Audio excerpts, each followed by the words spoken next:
All right. Hello, everybody. Welcome back to another one of my interviews here on Drip Talk with Blake Roberts. Today, I have a very special guest with me today. He is a former pro wrestler, manager, and actor. He's wrestled and worked for the companies ECW from 1998 to 2001, and he also worked with TNA for some appearances here and there with FBI from 2009 and 2010. He was one half of FBI Full-Blooded Italians from 1996 to 2001 in ECW.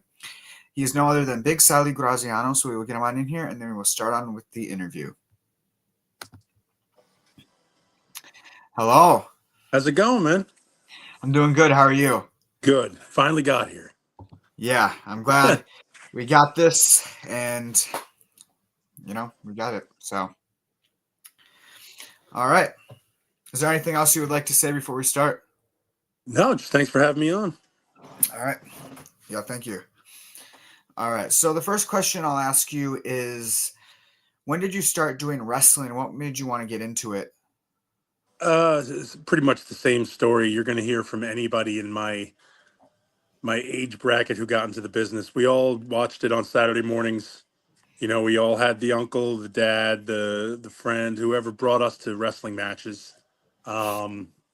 We all just loved wrestling. You know, that was our lives growing up. Um, and of course, it's one of those things you don't ever think you're going to do because back in the day, it just wasn't easy to go find a school. You Yeah. didn't just you didn't just find a wrestling school. You used to like read the back of the magazines and see. I used to see Joe Goodhart's. I would see exotic Adrian Streets in Florida. Yeah.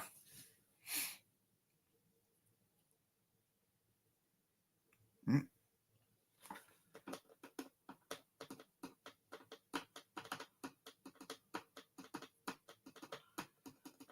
He went out. We'll just give him a second. He might be having technical issues real quick.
Hold on, maybe I'll take him off and put him back on.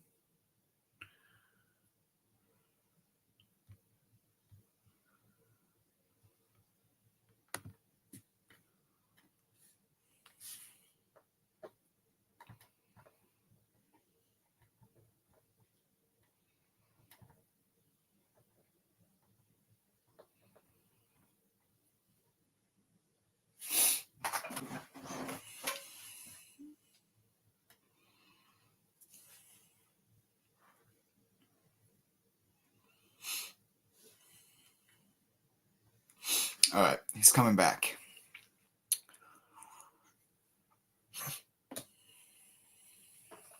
We all have those problems. Like I just had that problem when I was doing my Tony Gurria interview.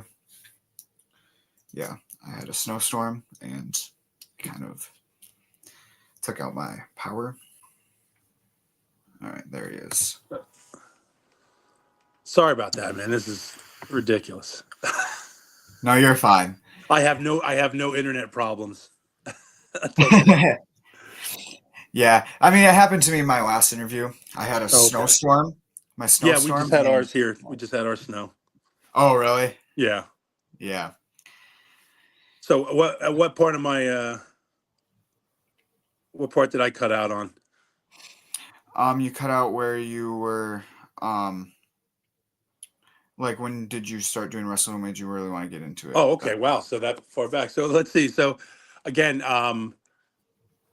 as just as a kid, growing up in my time period, when we all, anybody in my age bracket will tell you the same story. We all watched Saturday morning wrestling. We all loved the '80s. That all of them. I know in New York we didn't have cable, so I was watching WWF. Mm. Occasionally on Fridays, we would like put on the U channels and we would watch Florida wrestling. Oh yeah. Yeah. So like it would come in all scrambled, but we'd catch Florida wrestling, and we all read magazines, and that's how we got wrestling news.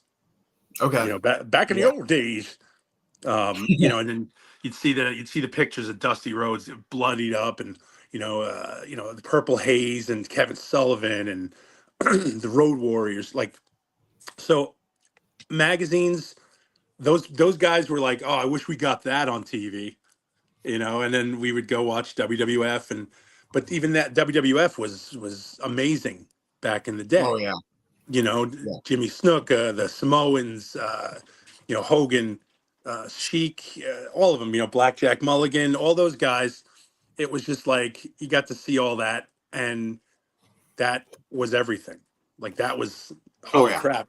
So once you get older, and then they start asking those questions, what do you want to do when you grow up? Write us an essay. And then you're like, and then you write that, and they look at you and they go, oh, okay, great. You're a special kid. Go sit in the back.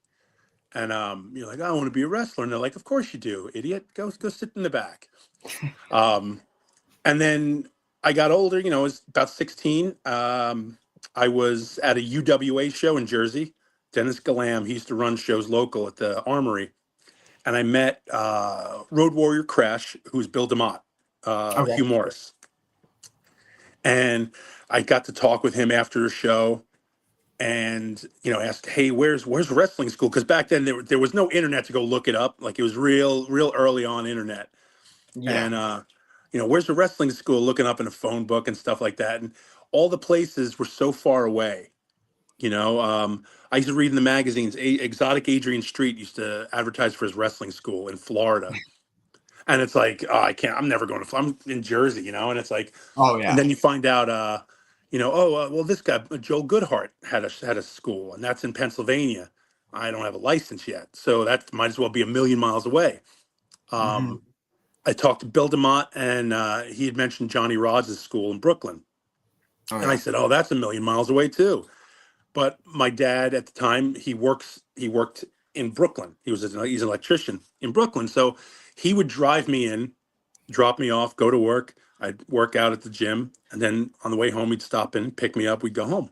So, like, that's just how it started.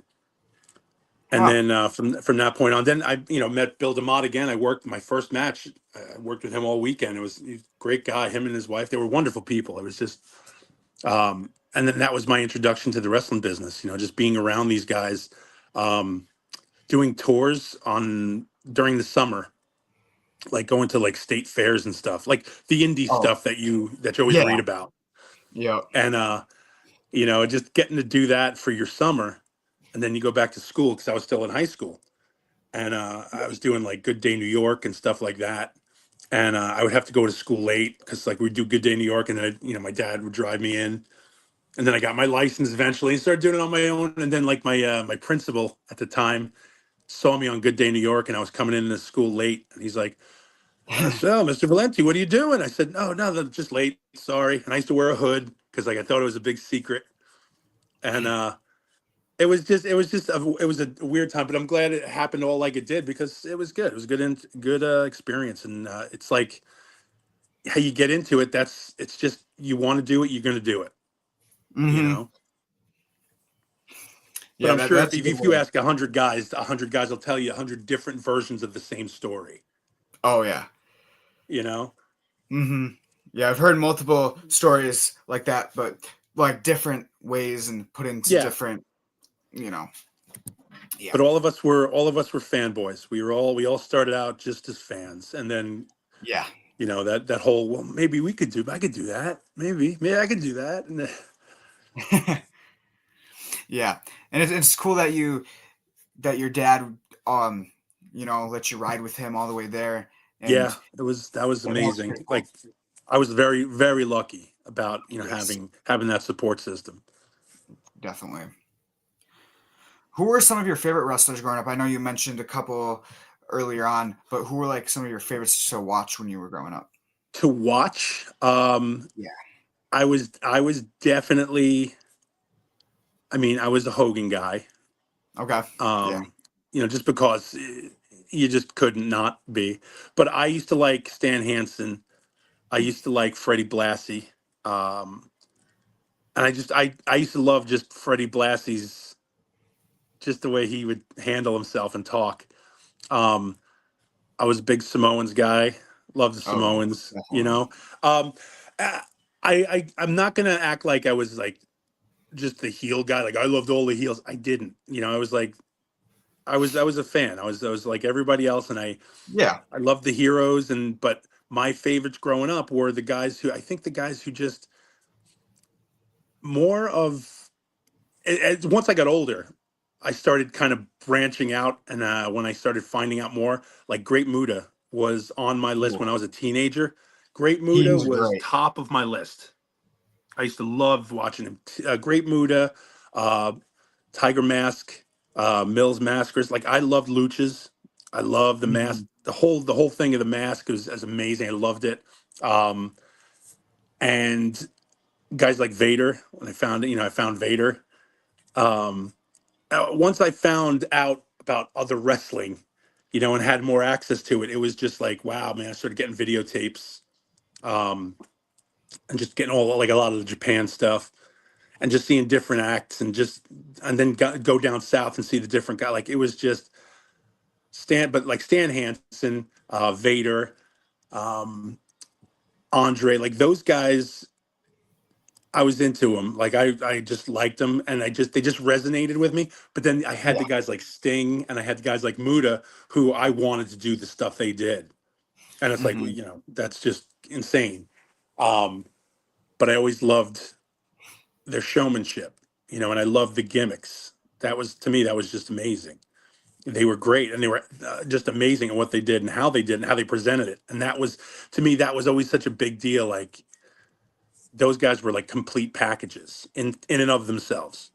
No matter where they went, they were them, Yep. and that's what always resonated with me. Yeah, I agree. Everybody, just had like their own character, and like they put it out there, and it was like great. Like you mentioned, Great Muda. He was one heck of a character. He was great at what he did. Stan Hansen, I Mm, mean, he was hard hitting. I heard yeah. from other people that have had on from wrestling, he was stiff, snug, Oh yeah. So, Blind. um, yeah, Vader, he was definitely the hard hitting. Nug, stiff. Yes. Angry, abrasive, all of it.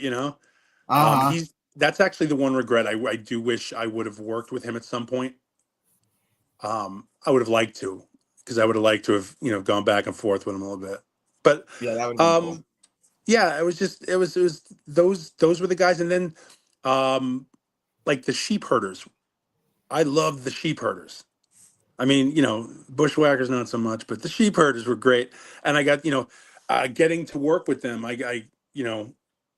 was lucky in my early career, and I got to work with a lot of the veterans. I got to work with Ken Patera and Junkyard Dog and SD Jones, Nikolai Volkov, like those guys. Getting to work with them, they get to show me the old school, and they showed me all the old stuff, and then um, being in Johnny's school, and then like guys like Big Vito, Yeah. Taz, Tommy Dreamer, Mondo Clean, Damien Demento. Um, those guys all, I got to learn updated stuff from those guys, when I'd see them and work with them. But even Devon was from Johnny's. Um, back when he was A Train Devon, and Mhm. then so like yeah, it's all those all the guys that I've got to work with have really kind of made things, you know, again, those thoughts of, you really want to make up your own character. You want to come up with something. And that's like the first thing that gets kicked out of your head.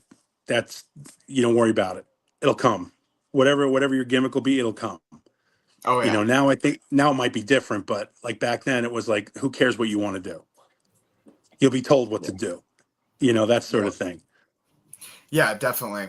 And now people nowadays are just, like they stick with one thing and then they just basically, Yeah, pretty kind of, much. yeah.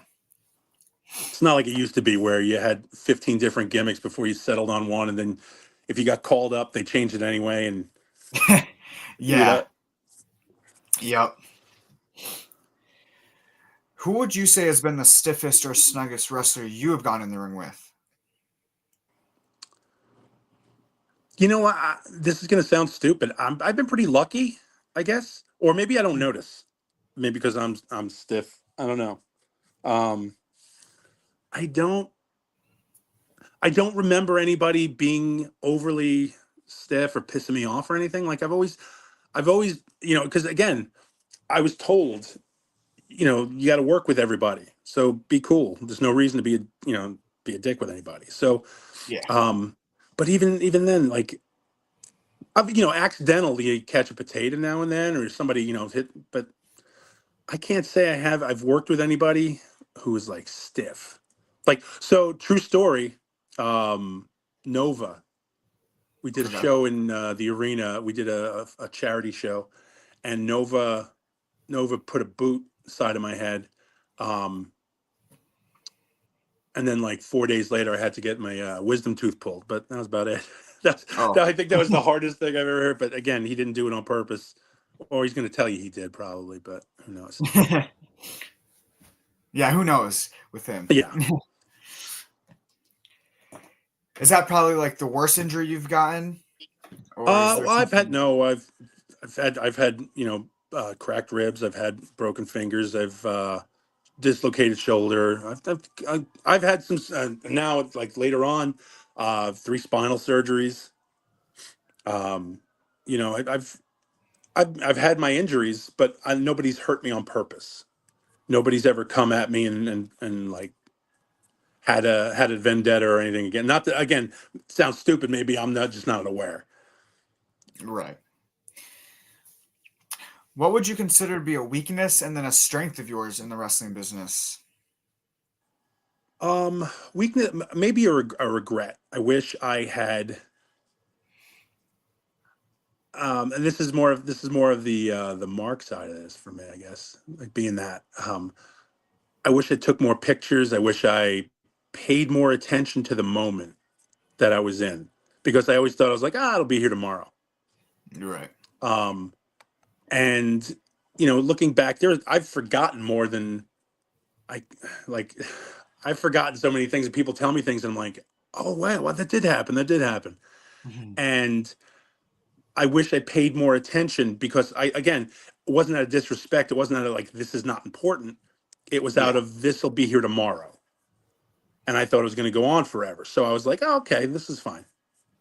And I do wish I maybe documented more, because I want, there would be things I'd like to remember, and guys I miss, and, you know, um, guys that I they're gone now too. And then it's just like, oh man, well, okay. Um, And as far as my strength, I felt like I can work with anybody. Like Yeah. whatever you got, you will do. You want to work with, you want to do something, let's do something. Okay. I had no problems working with someone. Well, that's good. Yeah. And if you could go back in time and wrestle anyone that has passed away, who would that be? Because I know you mentioned that you would like I to would definitely do Vader. Yeah, I would in a heartbeat. I would go with Vader, Yeah. just because it would. I would just love to trade with him for a bit. Yeah, that would be good. Did you prefer and like rather being a wrestler, a manager, or a wrestler, a manager? Which one did you prefer being? I did like being a manager, Mhm. especially, and again, lazy wise, man, just going out and being able to watch Guido and Tony work, those guys were Yeah. insane. They were incredible. And getting to be a part of that was awesome. Um, it was it was watching those guys work that I was always floored. And then we work with guys like Danny and Roadkill, who amazing. Like the stuff they would put Oh, together yeah. was just incredible. Like those guys, like still to this day, I keep in touch with those guys all the time, and it's my still my I think my favorite opponents were those two guys, were Danny and Roadkill, Okay. because like I know me and Roadkill got we had fun doing what we did, and then again watching Danny and Danny and Guido and Tony just go. And Yeah. it was just like it was. I was always floored by their level of talent. Everybody kind of thought guys, oh, we're a comedy act and whatever else. And yeah, we did the goofy haha stuff, but they could go. Oh, yeah. It's like, yeah, amazing. Yeah.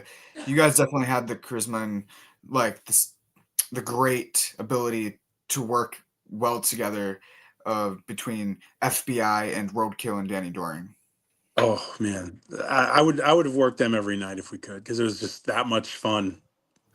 Because it was gonna be stuff for us to pop each other and in there, and then stuff that we knew the crowd was gonna eat up, and Yeah, it always worked every time we did. We had something.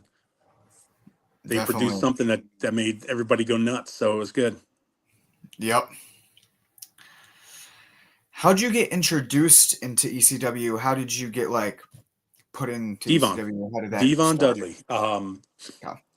I had just gotten over an ankle break. I had broke my ankle at an indie show in Martin Luther King High School. Um, and I just got my cast off, and I talked to him, and he messaged me. He called me, he said, hey, hey, why don't you come to Queens Boulevard? I said, sure, sure. Bring your stuff. I said, okay, yeah, yeah, great, great. And I went to that show and worked with Spike. We did the bit. Yeah. Um, and they didn't know no idea what they were going to do with me or what they wanted. Um, they had me come out and do like basically like a Hollywood Hogan gimmick. Oh, really? Yeah, like I just came out in a shirt with a boa and just kind of posed, and it was just enough just to piss the crowd off. It was just to piss the crowd off, because here you got a fat guy posing like Hogan. Um, and they were just shitting on me. They hated my guts. They had no idea who I was. Oh, yeah, like a couple people Right. did, but nobody knew what was going on. And then Spike came out, and we did the deal. Um, and I loved him. Another guy. You're gonna get bored of hearing it. Like I loved Spike. He was awesome. Matt's great. Um, and again, worked with him over and over. Same, we worked the program, doing it over and over. Whenever they needed, you wanted, yeah, sure, let's go.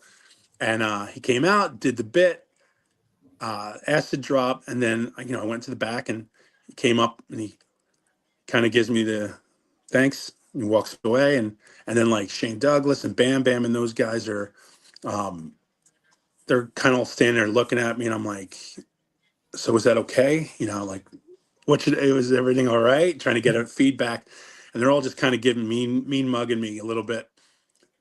And Shane said, he said, well, you screwed up. I said, what happened? He goes, well, you're on the show. And we're like, oh, all right, all Yeah. right. So it's like, all right, cool. So that was heart wrenching, because I thought I screwed up. So it's just like, Right. um, yeah, but it was good. It was great. And that's just then I started doing ECW, and I started showing up, and then Paul, hey, if you're around next weekend, sure, I'm sure I'll come. Like it was Yeah. all very Right. casual. Like, yeah, if you're not doing anything, oh, okay, cool, yeah, that's great. Yeah. So, what was Paul like, in just in general? Was he approachable? Was he Yep, easy to talk to? yep. Yeah. So all the things you don't ever expect to hear. And then, if you've talked to anybody from the company, they'll tell you this guy could have sewed snow to an Eskimo. Hmm. If you just, yeah, man, talk to Paul. Yeah, you got to talk to Paul. Okay. Hey, can I talk to Paul? Yeah, yeah, no problem. Paul, can I talk to you? Sure. Yeah. What do you need? What do you need? What do you need? You know, and regardless of however things worked out, Paul was always able to be talked to, You're right. and you were willing to do anything for him. You know, and that's like, again, not to speak out of turn. I don't think it's anything unknown, but we had a situation where um, people they were coming in to kind of mess up a show, Mm. and Paul came in and just, I'll be honest, like he said words, and it was, now everybody was out to go protect the show. We got to protect ECW. And Yeah. it was just like, yeah, guy could have led armies. It was just one of those things. Hey, he just came out, spoke it out, and you were willing to do it because you had something that was yours. It was ours. We were going to fight for it. Mm-hmm. So yeah, that was, as much as I know, it's kind of one of those things. Like, a lot of people are a little bitter, and I was there too. Loyalty didn't get you anything, Yeah. but we were all loyal. So That's good. there's that. Yeah. Well, that's good that you guys could, you know, get back and get together and sorting things out. So, Oh yeah, yeah. who were you like the closest to in ECW? Who were like some of the people that you hung out with and were like main friends with? So traveling, I was always, me and Balls traveled Mhm. everywhere. Um, but the guys like Danny during Roadkill, like I said, to this day, still talk with them. Um, when we were out traveling and stuff, Nova, like I was, it was me and Nova. We used to laugh because we used to make each other laugh. Like that was our thing. We just, all the dopey jokes and ribs and stuff. But yeah, I'd say probably Danny Roadkill, traveled tons with them, and I still like hang out to this day with those guys. Um, Guys like, and the people I've met in the business too, like, Crowbar, Oh yeah. um, Stevie Richards, guys, GGP, Papadon, Ben Dewar, who's Ben Hameen, like all these guys, like the guys I've met. There are people I stayed in contact with, Mm-hmm. and it just, I got to meet them, and like Tony DeVito, Angel. Like, me and Angel went to Johnny Rogers' school today, and we keep in touch every now and then. But I can call those guys and say, "Hey, what's up? How's it going?" And we can just pick up. Even if we don't see each other for a while. Um, it's kind of one of those things.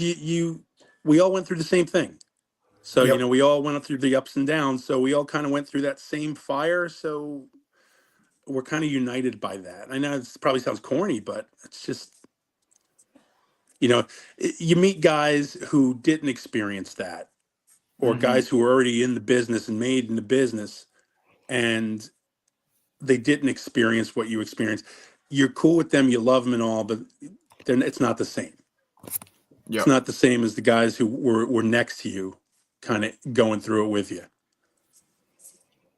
Yeah, definitely. And that's cool that you're so close to all of them and keep in touch and everything.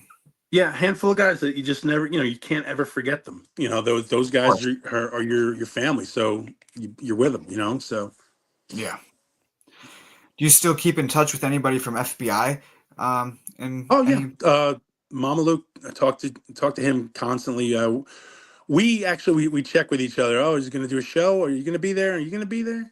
Like, we'll check with each other first. If Right. yeah. If neither of us, if I'm not going to be at a place or he won't be at a place, we're kind of like, well, we're going to go. But Right. then we talk to Guido all the time, and just check in with him every now and then, see how he's doing. Find he'll call and oh, I got a show. You guys want to do a show? Okay, yeah, let's do a show. So yeah, we still all talk. And it's like, it's, again, it, you wouldn't think. Well, I don't know. Have you ever talked to Guido? No. I've tried to though, Oh, but okay, yeah. okay. Yeah, he's like he's a special bird. Um, once you, and you'll get him, I promise you'll get him on the show because he wants to talk. Um, but like he is, you wouldn't expect him to be that way. Okay. And I won't ruin the surprise. I won't ruin the surprise. He's a great guest to have because he has so much to talk about. Yeah. Like he honestly, like this, people again, like I said, people look at FBI and they think it's kind of a comedy thing or whatever, and oh, Tracy and but Guido has so many stories. Oh And yeah. then you talk to like Tony, and Tony's just one of the nicest guys on the planet. Like if he's the guy, if he had a dime, he gives you a nickel. If you need, you know, that sort of guy. Um, and you just don't, you didn't get to see a lot of personality sometimes from everybody, from all of us. You know, you didn't get to see Yeah. it because you know we had a 10-second spot or 30-second spot to get over on TV. Um, and I feel like in today's wrestling now with social media, everybody gets to see everybody's personality. So you get these grassroots movement, the Zack Ryders and the Yeah. carrying cross stuff, and you get to meet these guys. We didn't have that, and I Yeah. feel like in some ways it's better, but in some ways a lot of people missed out on knowing awesome people, and they Hmm. kind of just went with the the it's the dumb internet shit of like, oh, this guy was a jobber or this guy did this or this guy did that. You missed out on a lot of the early guys. Like there are guys out there now, like there I've heard people call Al Snow a jobber, and it's like this guy is the most, he is like the font of information and knowledge and psychology of Yeah. wrestling. Hmm. And it's just like, but these, and you get, you're a fan and you're saying this, like that's just ridiculous. Yeah. That doesn't make um sense. and like the lack of respect people get, like it just drives me nuts sometimes. Like I said, I know I'm wandering off on this, but guys like Guido and Tony are amazing people who have amazing story to tell. Tony Hmm. trained by Dean Malenko. Guido's a shoot fighter from back in the day. Like he has these guys are amazing people, and I just feel like, I don't know, it's a different world now, and I hope more people get to know them, before it's all gone. Oh yeah. I Hopefully. know it sounds a little sentimental now, but especially with John Cena thing and blah Yeah. blah blah. But Yeah. That was yeah, actually one of my questions. Is if you don't mind talking about it, if what was like your sure. thoughts on the whole farewell final John Cena retirement match? If you still watch it to today and So I did. whatnot. I watched it last night. I am a big Gunther fan. Okay. I love Gunther. So I feel like everybody shit all over Triple H. He's the worst booker ever. Nobody liked it. I felt it was a little weird. The ending was slightly weird, Yep. especially John Cena's face, and he smiled and he tapped like, okay, well, we're done. I just, and especially like this was his call. It wasn't like they didn't give him a choice or anything. I just felt it was handled weird. But I mean, it's the business, and again, Hunter tried to explain it to everybody without while not paying attention to them cursing him out and telling him he sucks. Yeah. He sat there, it's the business and John. Okay, well, whatever, man. It's like these are the same people who were yelling at you to spit water before an interview. So I mean, it's the same smooth brain audience who's going to tell you that. And don't get me wrong, I have never refused a fan. I've never shit on a fan for anything, but this new crop of fans suck. I think I feel like they're the worst people because no matter what you give them, they hate it. They want something different. And if it's not exactly what they wanted, they shit all over it. So it's kind of like, again, I don't care if you love me, if you hate me, if you don't like me, or never heard of me. It doesn't matter. The point is, you're gonna bitch about these guys who are killing themselves for you. They're doing this because in the end, this is what it comes down to. We go to the ring. Oh yeah, yeah. There's money involved, right? Sure, but I'm not gonna. I won't speak for everyone else, but I'll say I went to the ring because I wanted to entertain people. I went Right. out there and I did the show because I wanted to make the fans hate me or love me. Pick your side. I don't care which one it is because I'm doing my job either way. Yep.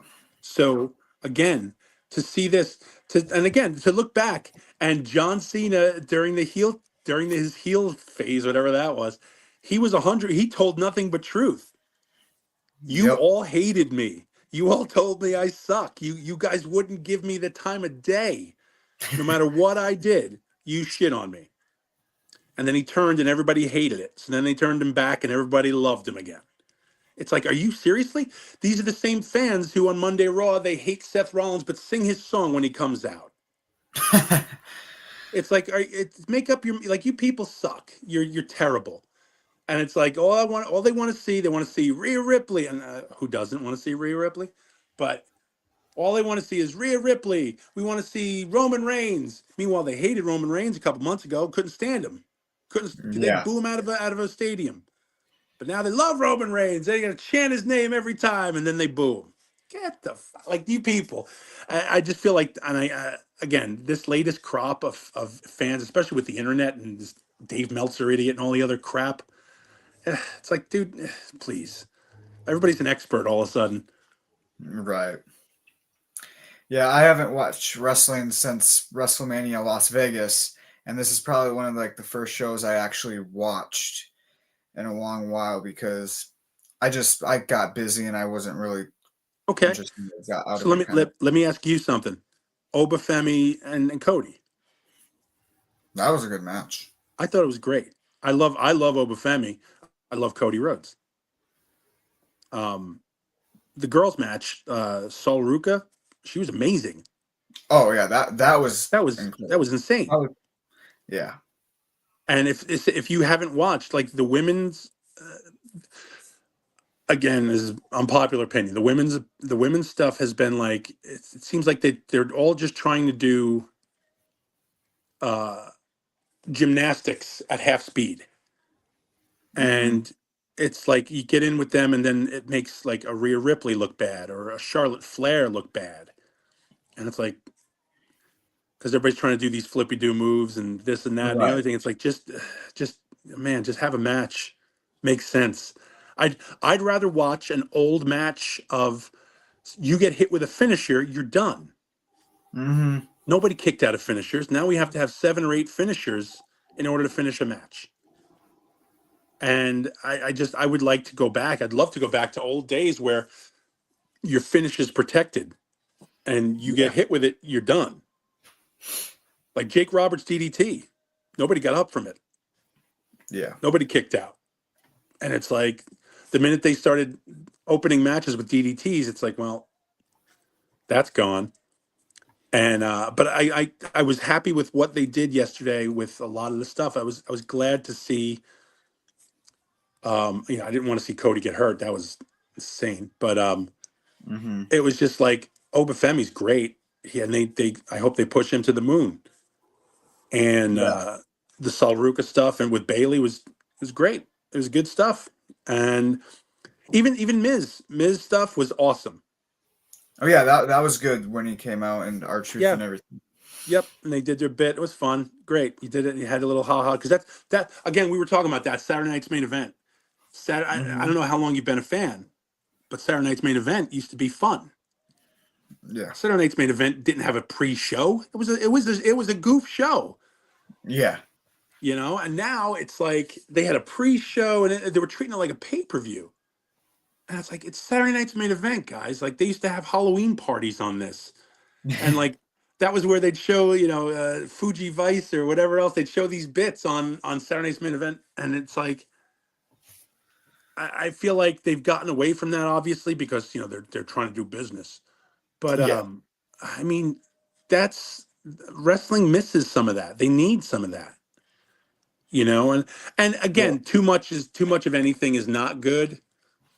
Like, people used to goof on WCW back in the day, where it's like, "Oh, we wrestle." That used to be their motto. And I was like, "We wrestle." Right after we see Rick Steiner give dating tips, and you're like, "What?" But I feel like they need some of the ha back. They need to get some of They the do. some of the entertainment back, and Mhm. a little less trying to choreograph these moves that aren't working on TV. Get house shows back so people can work, because people look rusty when they get in the ring on TV. Yep. Who's missing this or missing that? Like it's just like, well, it's because you're not doing house shows anymore, and nobody gets a chance to work stuff out in a dark match. You never heard about, oh, they botched this. Just you didn't hear about it. Now you got to hear about everything because you watch it all on TV, because nobody got a chance to work anything out, or I don't know. It just seems, as much as they're trying to advance, they're regressing. Yeah. That's just my opinion, though. So I'm an old dinosaur, so it doesn't matter. Yeah. I mean, yeah. So, yeah. I mean, I don't know if I'm gonna watch wrestling for a while, but it was you, the you rest of sound the you show was all sound right. terminal about it. You're like, I don't know if I'm gonna watch it anymore. But yeah. What did you like working for ECW or TNA more, and what company did you bond with more? Oh well, ECW obviously. TNA they were nice. They were super nice to us. Like, to me, it was just like, you guys are super open, and everybody was super cool. Everybody Hmm. was very, very nice. Seeing, and I hate saying this because everybody who worked at ECW, everybody behind the scenes at ECW worked their asses off. Hmm. The cameramen, the production, everybody worked there. The sound guy, they all worked their asses off. Um, but to go and see like TNA with a giant, they had the Universal Studios place, and to see Yeah. the production crew and their professional crews run around and this and that, and the truck and everything else, it was like, wow, so this is what a professional place looks like. Meanwhile, understanding what we had, still professional and amazing, but it was just a different way of doing things. Um, Yeah. and that's why, like, I can say, um, Awesome Championship Wrestling, who I've been working with. We did a spot with them. I did a color commentary for them, in Poughkeepsie, New York. And the now Vic Delicious and Hale Collins, those guys. It's an amazing thing. I got to see their production too. Like, I watched their stuff, Right. and I was behind the scenes on that. And it's amazing watching a professional. This is one of the best shows I've been to in a decade. And it's just, they have another show coming up in January on the 3rd, the Poughkeepsie Rumble thing, and I'm going to be part of that. But at the same time, I am looking forward to the production value of all of it, because everybody behind the scenes is doing their job, they're working, but nobody, like, it's just not a chaotic mess like Yeah. I've been used to, like I've seen. And Yep. it's like watching this thing happen. It's amazing when you watch the end product, because you're like, whoa, like everything is polished, everything is just smooth. Um, so as far as who I loved ECW. Um, Hmm. and again, I appreciate everything everybody did there. TNA was just a different animal. And the couple times I got to be there, it was like awesome. And now, like, you fast forward 25 years, and now I'm Awesome Championship Wrestling. It's seeing those guys, and it's just a complete different animal. You're like, oh, don't you do it like this? And they're like, no, nobody does it like that. And you're like, okay, great. So I got to learn a little more about production stuff, which is always cool. Um, but everybody does their own thing, and especially as you being on indies and stuff, you watch how, if you don't have the money here, you make up for it with this, or if you don't have exactly what you want production wise, you make up for it here with this. And it's watching professionals do it is really cool. And again, I'm nobody. I'm a talent. I'm the talent of Yeah. things. Um, Yeah. so that's like, I have no idea about the production, and I was always interested in seeing it. And each of Mm, them do it a different way, but each of them do it really well. yeah. And I'm sure you could tell, like when you watched the TNA pay per view, it was way different than all the ECW pay per views. Oh yeah. And yeah, and then It if was. you watch, ACW, it's a different product than that because it's all just amazing and new technology and everything else. Yep. Yeah. What are your thoughts on like the TNA and WWE being partnerships together? I hope I hope they keep it going. It's um I hope that it gets to go somewhere. I hope it gets to grow, and I hope it Hmm. gets to actually thrive, because it would be a great thing. Um, it's Leon Slater and what's his name, Javon Evans. Yes. That match was sick. I mean, it was just incredible.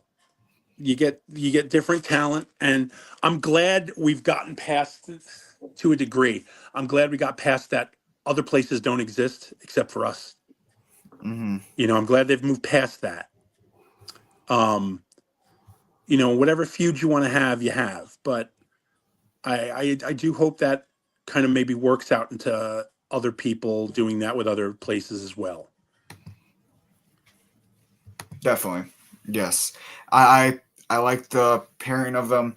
They definitely do like a lot together with definitely NXT. Main roster not so Yes. much, but NXT, I mean, they do great work with each other. And just signing Joe Hendry from TNA, Hmm. and Yeah. then just everything. So And it's but like, I hope, so NXT, they were supposed to be like, that was their farm league. yeah, And I feel like NXT in some ways surpasses the main roster sometimes, but then gets buried, and then yep, they start bringing people up. Like, so now Sol Ruka is going to be the big thing. So now, what's going to happen with her partner? Who knows? yep, Are they going to bring her up as well? Probably not, because they want Sol Ruka to be up there. And then, that'll work until, until Sol Ruka doesn't do something or botches a move, and then it'll be, oh, she should have been pulled up from NXT, and then the fans turn on her. I mean, it's mm, what's been going on. Everybody's like, oh, bring her up, bring her up, bring her up, and then, oh, she shouldn't have been brought up yet. You're not going to make everybody happy. And the thing is, you gotta be careful of the you got to be careful of, I guess, who you're listening to for your news, your quote unquote news.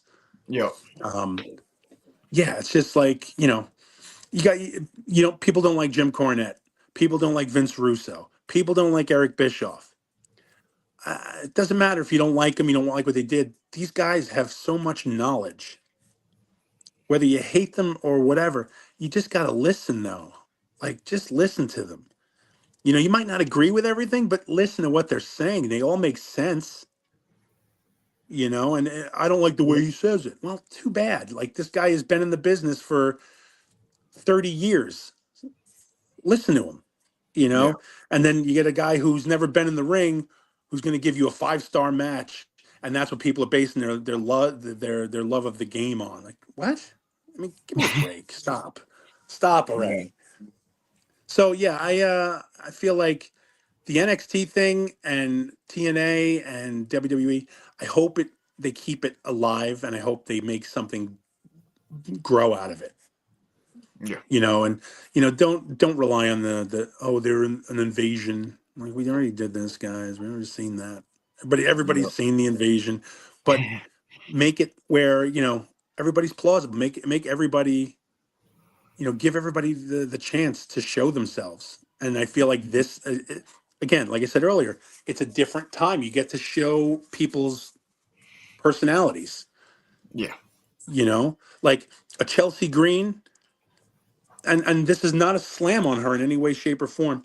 If you look at her, she's nothing spectacular, yeah, but she has an amazing character, and she's hmm, wonderful, and I love watching her. when she's on screen. I can't. I'm laughing and I'm smiling. It's funny. Like she's great and she's Hmm. good. She But if you is. were to just yeah, if you just cut her out there, put her out there as a female wrestler who does this, this, and this. Okay, well, it's not going to work. But you let her be her, and she's killing it. It's great. Yep. And again, like I said, it's my opinion of things, of how I see things, and people, all they want to see now is they want to see Roman Reigns, they want to see CM Punk. Yeah. Who's all, let me be honest with me. What was the last thing CM Punk did that made you go, wow? Yeah, Really well, nothing. we He's could kind of wait. boring. Yeah, how much time you got? How much time you got to think? Because Yeah. he doesn't do a lot. Like look, whatever he's done for the business and everything else, and he's so humble. We all know how humble CM Punk is. But watching a match of his, Hmm. okay, now what? Yeah. It's rinse repeat. So let them work. Let them get new guys in, do different things. Sure, but make it all make sense. That's my thing. I want something to make sense in the ring. Yeah. I'd like to see something. I'd like to see you do a match where it makes sense from bell to bell. Everything made sense. Not you took my finisher and then stood up. If that's not your character, how did you do it? Yeah. You don't normally do that. So, you're not a Hulk Hogan type. You're not a Brock Lesnar type. And all of a sudden, I give you my finish and you pop up and then hit me with yours. Why? Why did that happen? Yeah. All that did was kill my finish. So yeah, that's the thing. Like that's how I look at it. And then even when you go back to the John Cena thing, like personal feelings aside, business wise, at the end of the day, John Cena's still retired on Monday. If you would have made Gunther lose, Gunther would have had to fight his way back again because you made him tap out to Jey Uso, and then you wouldn't shut up about it, and you buried him for weeks because he tapped out to Jey Uso, and you just kept taking away from his credibility. Okay. Now he is a legit retirement killer. He's a guy who retired Goldberg. He retired Cena. He'll go retire Styles maybe. Hmm. But these are the things. Yeah, like make it make sense. That's all I want the business to do. Make sense. Right. Stop feeding egos and just make sense. Yep. And the people in charge, you got a room full of writers, and the people who are approving these scripts, they've been in the business long enough to know. Make it make sense. Yep. So again, my opinion. I'm just past former, Yeah. but I have an opinion. Yep. Definitely. So when you got to ECW, you said you had this Hollywood Hogan persona and everything. When did the whole FBI come about, and what was like your reaction into getting asked to do that and everything? So one of the gimmicks they were working with, I was going to Hmm. be with Danny Doring and Chris Chetty, Hmm. and they were going to call me Sal E Nightlife, and I Hmm. was going to hold a disco ball and a ring and basically a bouncer rope, and they were gonna do kind of like a Night at the Roxbury thing, and Okay. I was going to be their bouncer, Huh. and it was kind of like one of those like okay. And the next thing was we were doing the pay-per-view, and it was Tommy Rich and Tracy and me, and they said we want you to go out with the FBI. Oh, okay. And I was like, sure, man. Like Tommy Rich, Tracy Smothers, little Guido. I was like, yeah, man, no problem. Yeah. I was down. I had no issue with that, man. I love that. I was like, yeah. And then we went out and we got to do it all, and then we started. The big Don started to leave, and it was just kind of one of those like they asked me to do it, and I was like, sure, more than happy to do it. Yep. Get to work with Tommy Rich, Tracy Smothers. Yeah, sure. Guido. Yeah, absolutely. Yeah. They definitely Tracy and Tommy Rich. They were legends from back in the day too. So And yeah, that's the other level, man. People will never, I guess, I don't know, unless you knew them. People had missed out on another side of Tracy Smothers because Tracy Smothers kills. Like there are so many awesome Tracy Smothers stories. Um, little things that all that he popped the boys with, and he just Tracy was amazing. Tracy was awesome, and he had Mhm. so much knowledge. Again, it was a knowledge thing. Right. But again, people would see him and they go, "Oh, Southern boys." Oh, that like they wouldn't get it. They Right. know what's on TV. Yeah. But Tracy Smothers was just, and the guy was tough as, oh man, shoe leather. He would whoop your ass if like that's the thing, you wouldn't think of it. And Tracy Smothers would put a beating on you if you gave him a reason. He would put a beating on you, man. It would be, Hmm. yeah. Wow. Yeah, but I loved when they asked him, no problem, man. Absolutely. And we went out and did it that night and just it clicked. And Yeah, I then bet. when we got Tony, it just got even better. Yeah. Because then you had then that's where it started with the two leaders of being Tony and Guido. That's Yep. when that started. And then, Yeah, man. I mean, And from just the there, the risks, like, oh man, seeing the stuff Tony did, yeah. like he was insane. Like that's nuts. Like I would say, as we're doing these things, it's like, dude, you really, yeah, yeah. Like you really, you want to, yeah, man. And that was the thing. Everybody was willing to do it Yeah. for the company. That was the whole thing. Well, yeah, sure, we'll do this. Yeah, absolutely. Yep. Were you there for the it was when they had Jackson for FBI, like a one night a Magic Jackson came in No, and he went under like Figueroa no, for the show. nope. Okay. Matt Jackson. No, I never heard. Like the current. So when we did the Poughkeepsie thing, we had Zach Clayton. Yeah.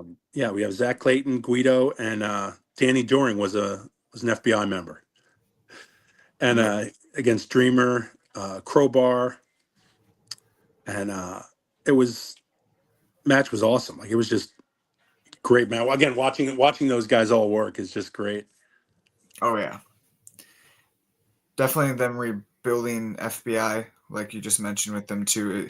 It's great to see that they rebuild it and then, still build a legacy of that faction team in the new brand of wrestling. So we got to do a show in Long Island with I'm trying to remember the Federation of My brain is shot too, by the way.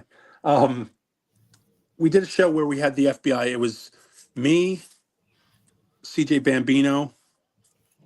He's the new member of the FBI. He's currently running that in another federation. He's running that. Guido, Big Guido, and we all got together, for one last time, like in ring stuff. Right. And the fan reaction was really amazing. Like I didn't. Again, I always think of it like, I was out there, we did what we did. And then when we get to interact with people and talk to people again, people were super, super warm to us. Like they were super cool. And they were excited that the FBI were getting back together. And it was nice. It was like, I was like, well, for one night only thing, it was really cool. And everybody was super just, I mean, they were just so amazing. It was, we were in Long Island with Mikey Whipwreck and it was his place, and it was just great. Like it was just amazing to do it, and it felt really good. It all gelled really well. Yeah, I And bet. then when I got to meet Zach Clayton now, this kid's just another level, Hmm. and like I was laughing, me and Guido were laughing because this kid's just jacked and he's young and he's all over the place. And it's just like, God, man, like this can go on forever. Yeah. You can keep this whole thing going on forever. And it was honestly just watching these guys, two different styles. Like CJ Bambino is kind of like this really smash mouth wrestler, and he just pounds the shit out of somebody. And then you watch Zach Clayton, who's just a technician. He's amazing. Yeah. Like I didn't know anything about Zach, to be honest. And then Hmm. when I watched him, I was just like, holy crap, this kid's amazing. The talent on this guy. I was very impressed. But it's again two different guys who don't work together in different places, kind of doing the FBI thing, but they're doing it their way, and they're both working Yep. great. They're both working amazing. So yeah, it's really cool. Agreed. Yeah. I mean, is there a like at some point, maybe at like a convention or at somewhere down the road, is there a possible way that there would be like an FBI reunion with a lot of like the original members, bringing like a lot of all of them together? I mean, it's nobody has heat, so it's not like, oh, I'll never talk to that guy again. Yeah. It's just been a logistics thing. I know we were supposed to do one show, and they couldn't get Tommy Rich in Mm, because he was doing something else and he couldn't make it there in time. So it's been a logistics thing. It's much less of a like, oh, we're not doing this anymore. It's just, because we all do shows, like, and like I said, I check with Tony. Are you going to be on the show? Yeah, let's do it. yeah. Okay, cool. But yeah, it's never been a thing where it's like, oh, we're not doing it because we don't want to. Um, Yeah. it would be a thing of, and also there are times when like they'll go and do a show because a promoter will want the FBI to come out and they want Tony and Guido to wrestle. Yeah. They don't need me out there, because they don't have time for a spot where where I have to, I get to talk or do whatever. Yeah. So it's like that's the only criteria. Sometimes like people, oh, what about JT Smith or what about, and it's like just it's a logistics thing. If they can get him Right. out, they do. If not, they don't. It's like Yeah. it's not there's nothing holding anyone back. Nobody has heat with anybody. There's no like, oh, Guido owes me money. Nothing like that. Yeah. But if you do talk to him, tell him he owes me money. Guido? Yeah. All right. I'll go ahead. No. Yeah. That's like I love when like old factions or old teams like come together and like reunite at like a convention or something. It's like cool. So yeah. Yeah, I always liken it to like I'm like, yeah, we can get everybody back. I'm like, it'll be on the same show that the Red NWO will be back. Oh yeah. It's like it's nobody has heat. It's just what are the logistics? Is it going to be worth it for a promoter to bring him in? Yeah. Because yeah, Yep. There was recently an NXT ECW show at 2300 Arena in Philly, and FBI's Little Guido and Tony oh yeah, Mammoth were there. yeah, Did you ever get invited? Because I know you mentioned that you talked to Tony when there's shows. What yeah. what was I there? was Was there any- in at that point. I was in Florida. oh, I was living in Florida, and I again like I can't I three spinal surgeries. I'm not doing anything in the ring anymore. mm-hmm. Um, so there are certain times when I'll say no, you guys go, you guys do. Um, Tony called me and did let me know, and I just was like, no, it's cool, we're good. Again, no hard feelings. Nobody has an ego. Nobody ever Yeah, has an ego where it's like, oh, I'm not doing it, or oh, I'm doing it with or without you guys. It's never happened. right. Guido is if Guido has something, Guido offers it, and he says, hey, look, I got this, I got that. Same thing with Tony. Tony's like, oh, somebody wants to do a show with us. You want to do this? I've gotten calls. Hey, could you get Guido and Tony? Yeah, absolutely. Let's go. We'll go get them. And it's never been about ego, and it's never been about like money. Where it's like, oh, I want 700. He wants 900. He wants nah. It's never been that. It's hey, we'll come work with you. We'll see what you got, see what you can do, and Yeah, then because we're going to give you something good. It's yeah. not going to be, we're not going to half-ass anything, especially those guys. Those guys just put it on, and they're all old too. So You're right.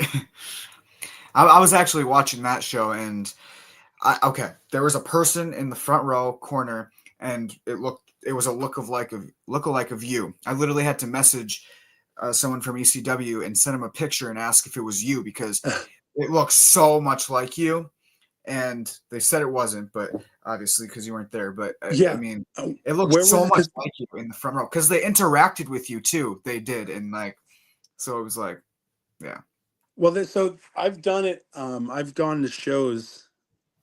I've gone to shows back in the day, and like the guys were at, and I've sat in the front row, and I've just started fucking with them, and they were like, oh shit, and then they saw who it was, and I was like, yeah, because I just decided to go. Um, like I actually we just did that in a show in Jersey. It was a charity show in I think Garfield, and I went to go see basically GGP, Papa Don, and I was sat in the front. And he came out, and I started screaming, I'm like, "You're a bum!" And just started giving him shit. And then he looked over. He's like, "What the hell are you doing here?" And I just felt like giving him shit. Um, Right. what show was this? Where was that at? It was at the NXT 2300 Arena one. Oh man, trying to think. Yeah, and it was he looked exactly like you, and they even interacted with him. That's so funny.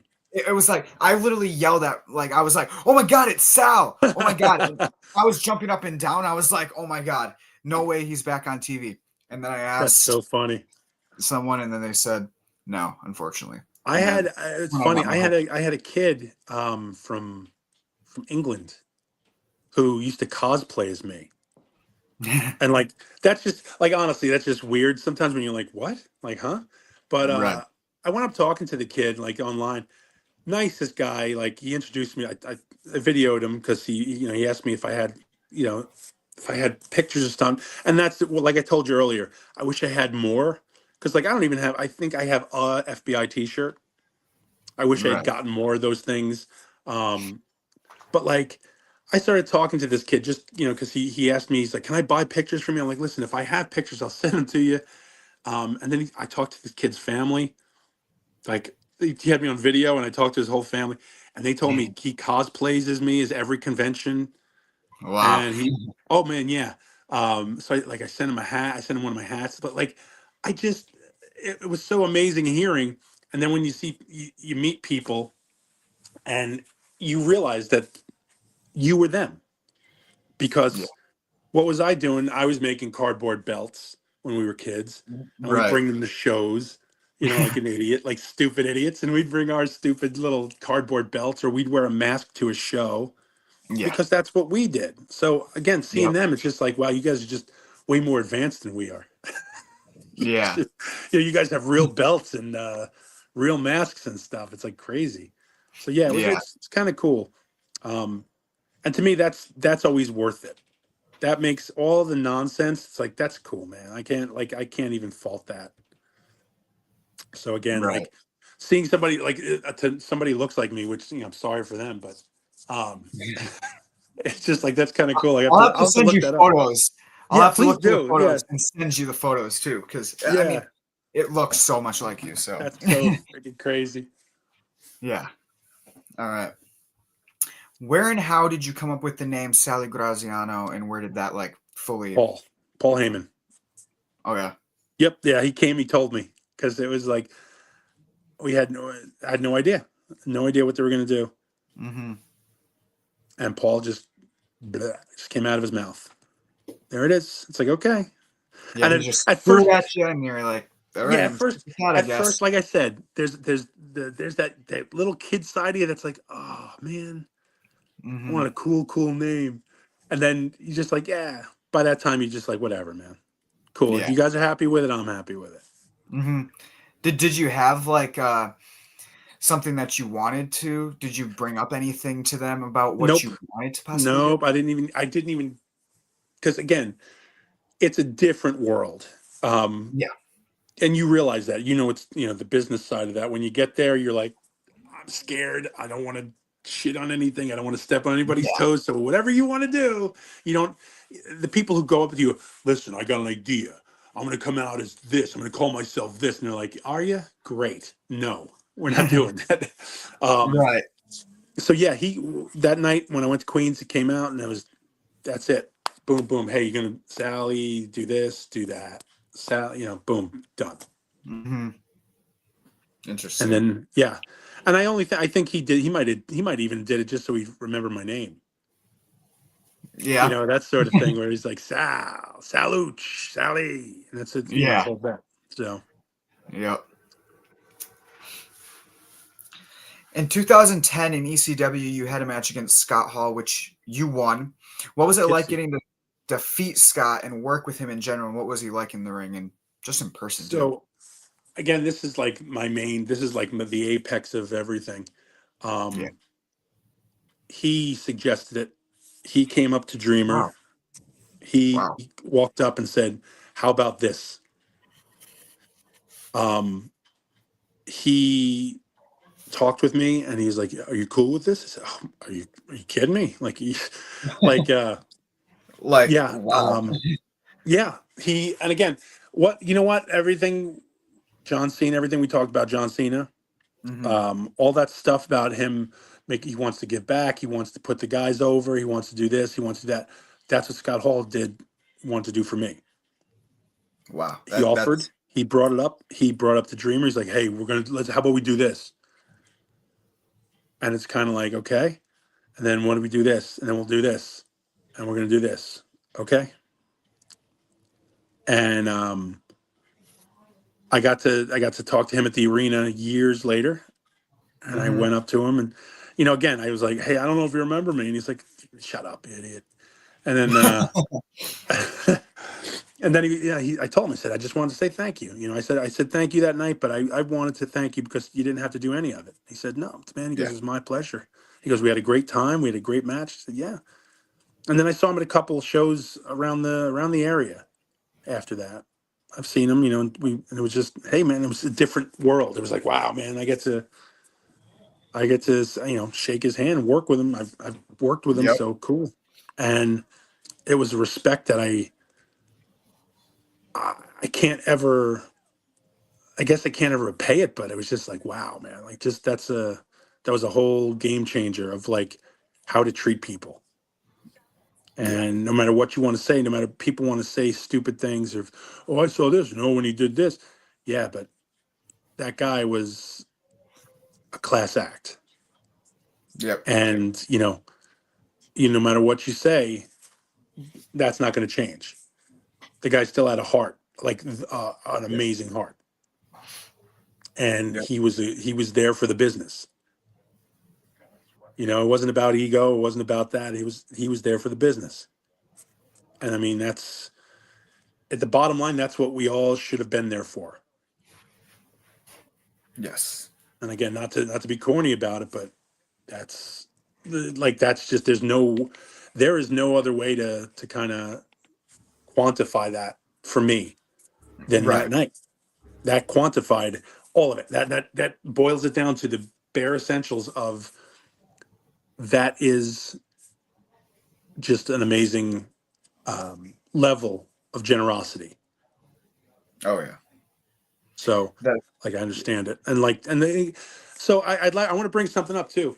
I Yeah. just Of read an course. article. I just read an Okay. article online from David Otunga, right? Yeah. Yeah. Okay. So you laugh, and this guy wrote about how John Cena yelled at him, and he almost quit wrestling because John Cena dressed him down in front of the locker room. And it's like, that is the most ridiculous thing. Like, I mean, come on, dude. You're trying to cash in at the end here. Like and then you're gonna bring up a story about maybe at one night somebody had a weak spot or a bad night or whatever. And even if he yelled at you. So what, dude? Yeah. Grow That's up. like the less of like. Yeah. And then every other story you hear about him, oh, he gives his time to the young guys. He's always helping. He's always offering advice. He's always offering help. He's always offering to do. David Otunga was yelled at and almost quit the business because John Cena was mean to him. It's like, come on, dude, shut up. And that's what pisses me off about internet stupid nonsense, because it's like, dude, come on, man. That's Yeah. you're being a gadfly over this because you want your little 15 minutes while he's getting his push. He's on his way Mhm. out.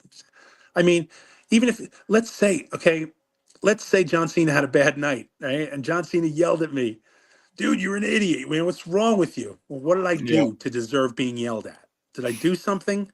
Well, I fucked up and I did this and I did that. Um, like I always tell the story when I was in Poughkeepsie in 1990, yeah, 1990, I think. I was doing before I knew what a dark match was. I was doing a dark match with someone else, Okay. and I thought it was for them. which I know it's stupid. I'm an idiot.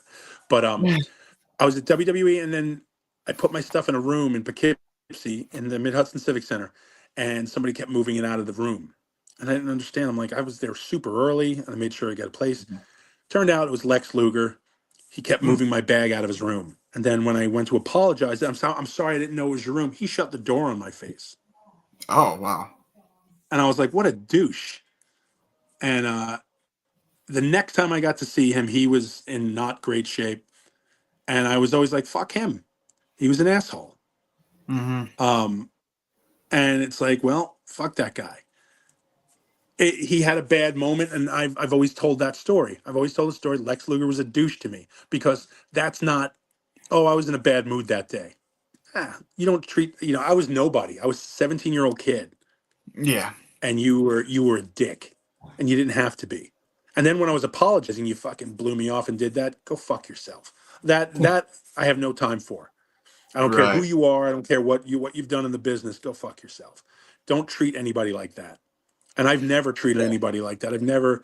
I have never gone out of my way to shit on somebody, especially a new kid or whatever else. Just like, Yeah, yeah, that's and then you see guys like uh, Scott Hall who do things like this, and guys like John Cena who do their stuff, and just anybody willing to give a hand up to the guy below him to help him up to get him in the just that's all it's about, man. Don't there's no need you didn't get a big league nobody. yeah.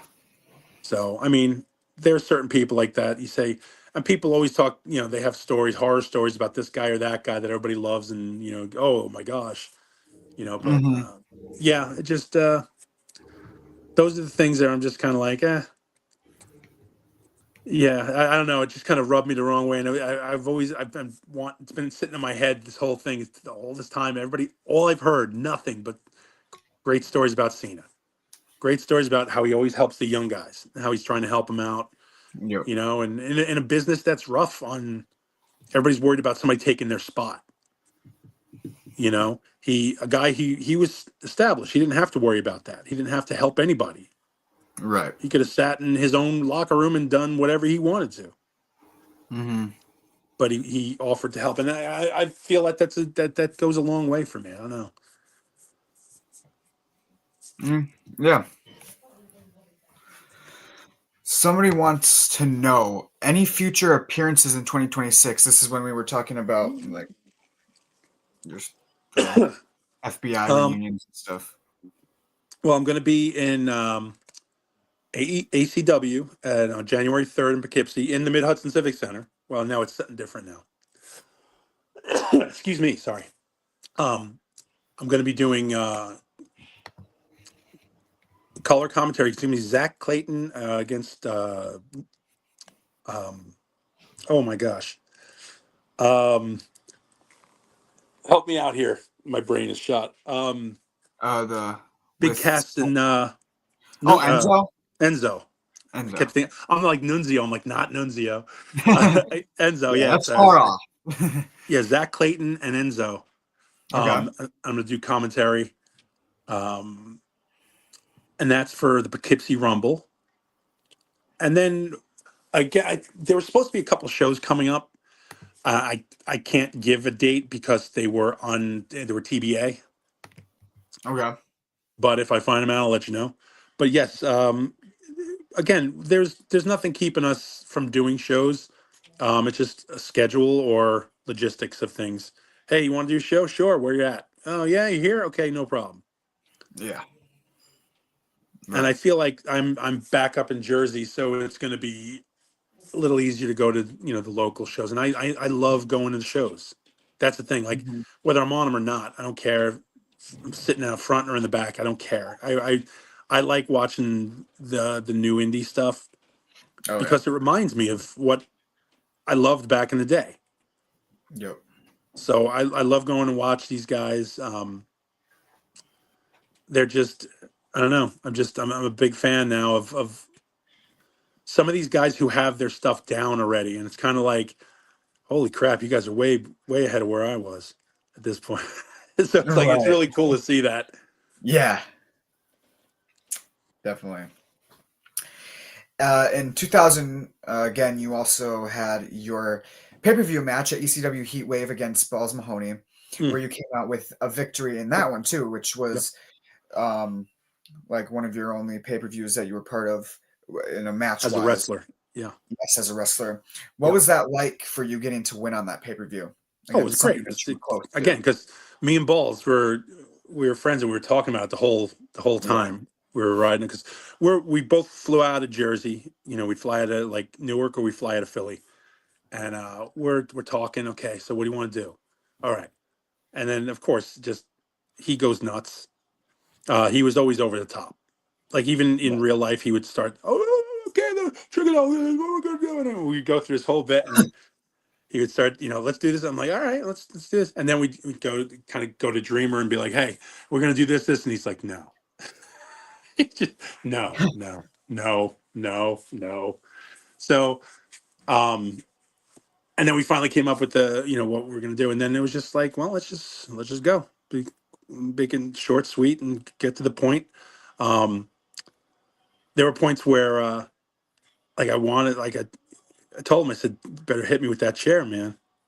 I Yeah. was like, if you pussy out on me, I'm gonna fucking kill you. And he starts laughing, and he's like, oh, and he would start winding him up. Again, and he Yeah. blasted me. He hit me good. And I was like, good, there you go. And I remember saying, like, we're in the ring, and I hit, and I was like, damn. Like, okay. And then I was like, all right. And then we did it a couple times. We did that spot a couple times to try it out. Right. And it was just kind of like, all right, that wasn't bad. But he brought a little extra something to the pay-per-view. He wanted to make it real good for the Yeah, a TV. little extra mustard on that one for the pay-per-view. So that was good.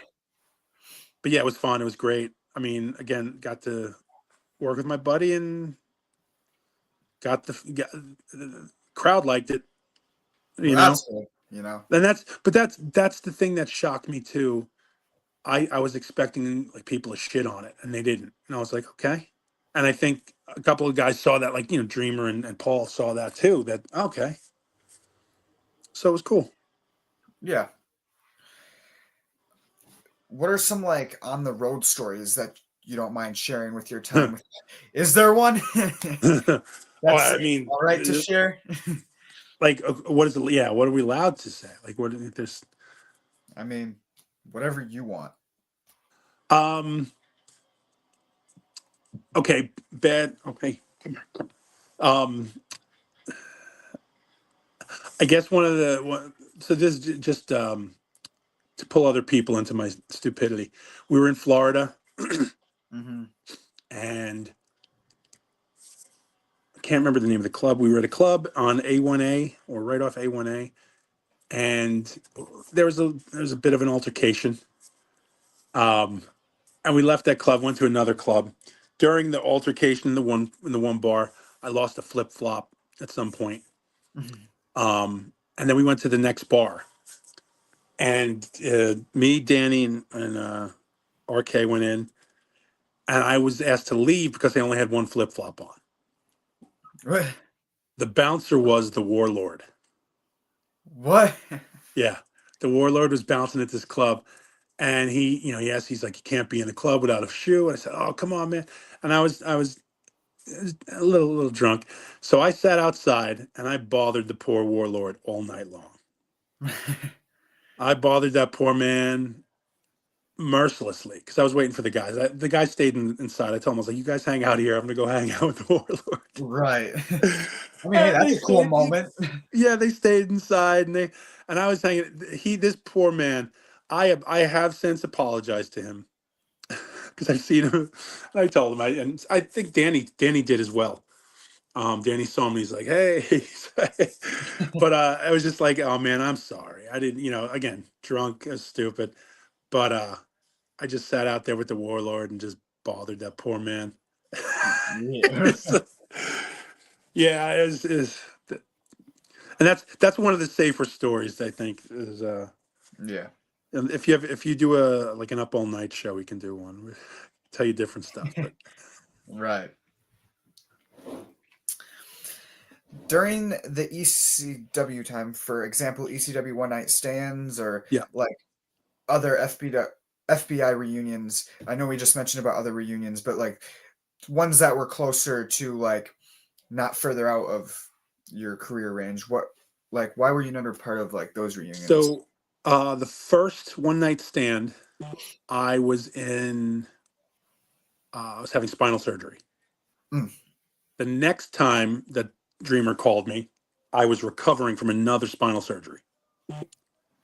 So he called, and I was like, I can't, man, I can't even do it. Like I couldn't even carry Guido out to the ring because Oh yeah. I was probably within 2 weeks of having the surgery. Oh yeah. Yeah. So I was like, no way. But and again, I wish I was at the one night stand where Layfeld busted Meanie open, because that would have been a different animal. It would have been different. If I, just that'd have been different, especially in Queens, man. Like just Right. that'd have been way different. Oh yeah. In 2009, you took part in the ECW reunion show. This is one that you made, where you and Lil Guido teamed up as FBI and faced BWO. What was it like to do that? Awesome. I love those guys. Hmm. I love Meanie and I love Nova. Those guys are, yeah. We had fun. I mean, literally, it just you knew we were gonna have fun.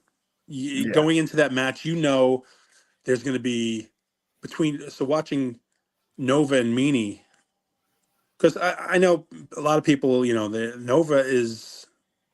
Nova's pretty good with the moves. I just actually was talking to somebody about that. He has created more moves than people have forgotten. Mm. Like it's been amazing watching him, and him and Guido can go.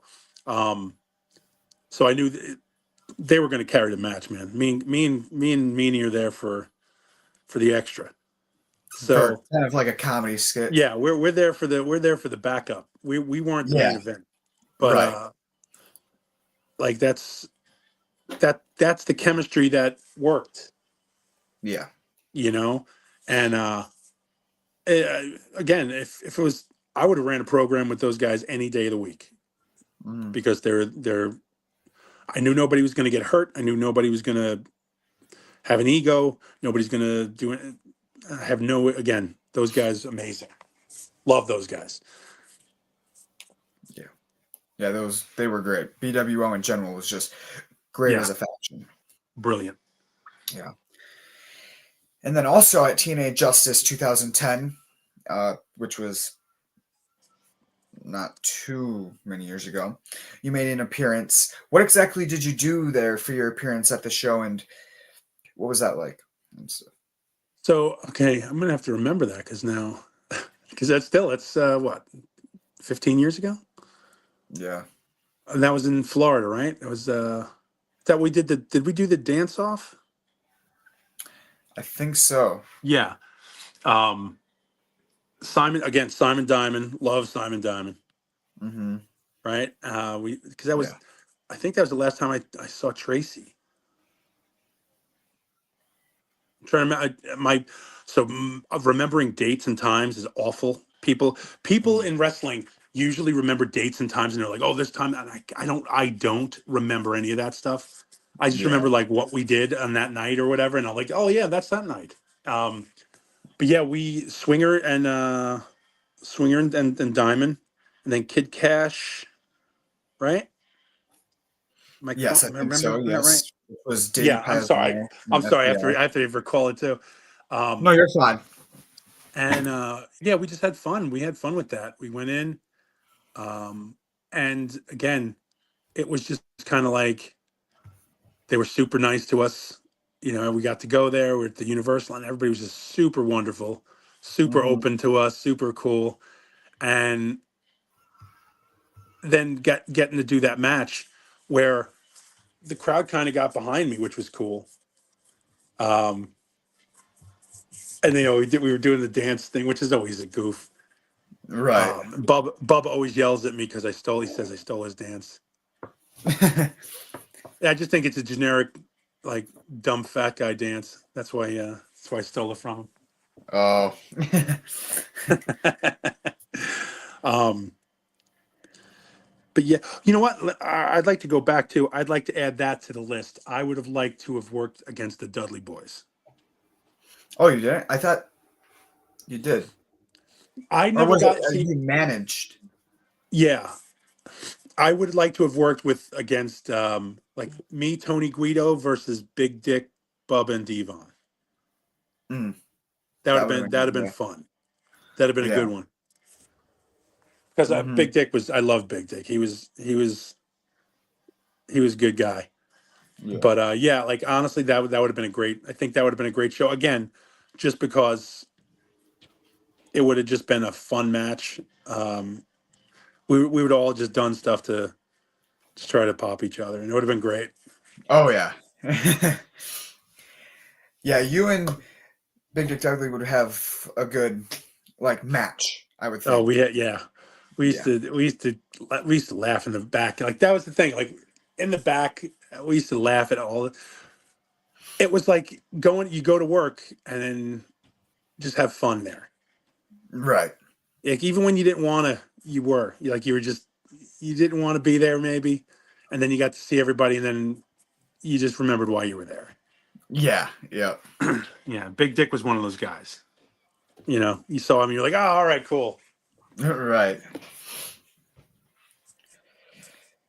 If you got asked right now by either WWE, TNA, AEW, or any other big company to make an appearance or like a one-off for, I mean, you probably can't get any physicalness, but like maybe get in Right. the ring, punch somebody, get it end with. Would you take up the offer to do Sure. that?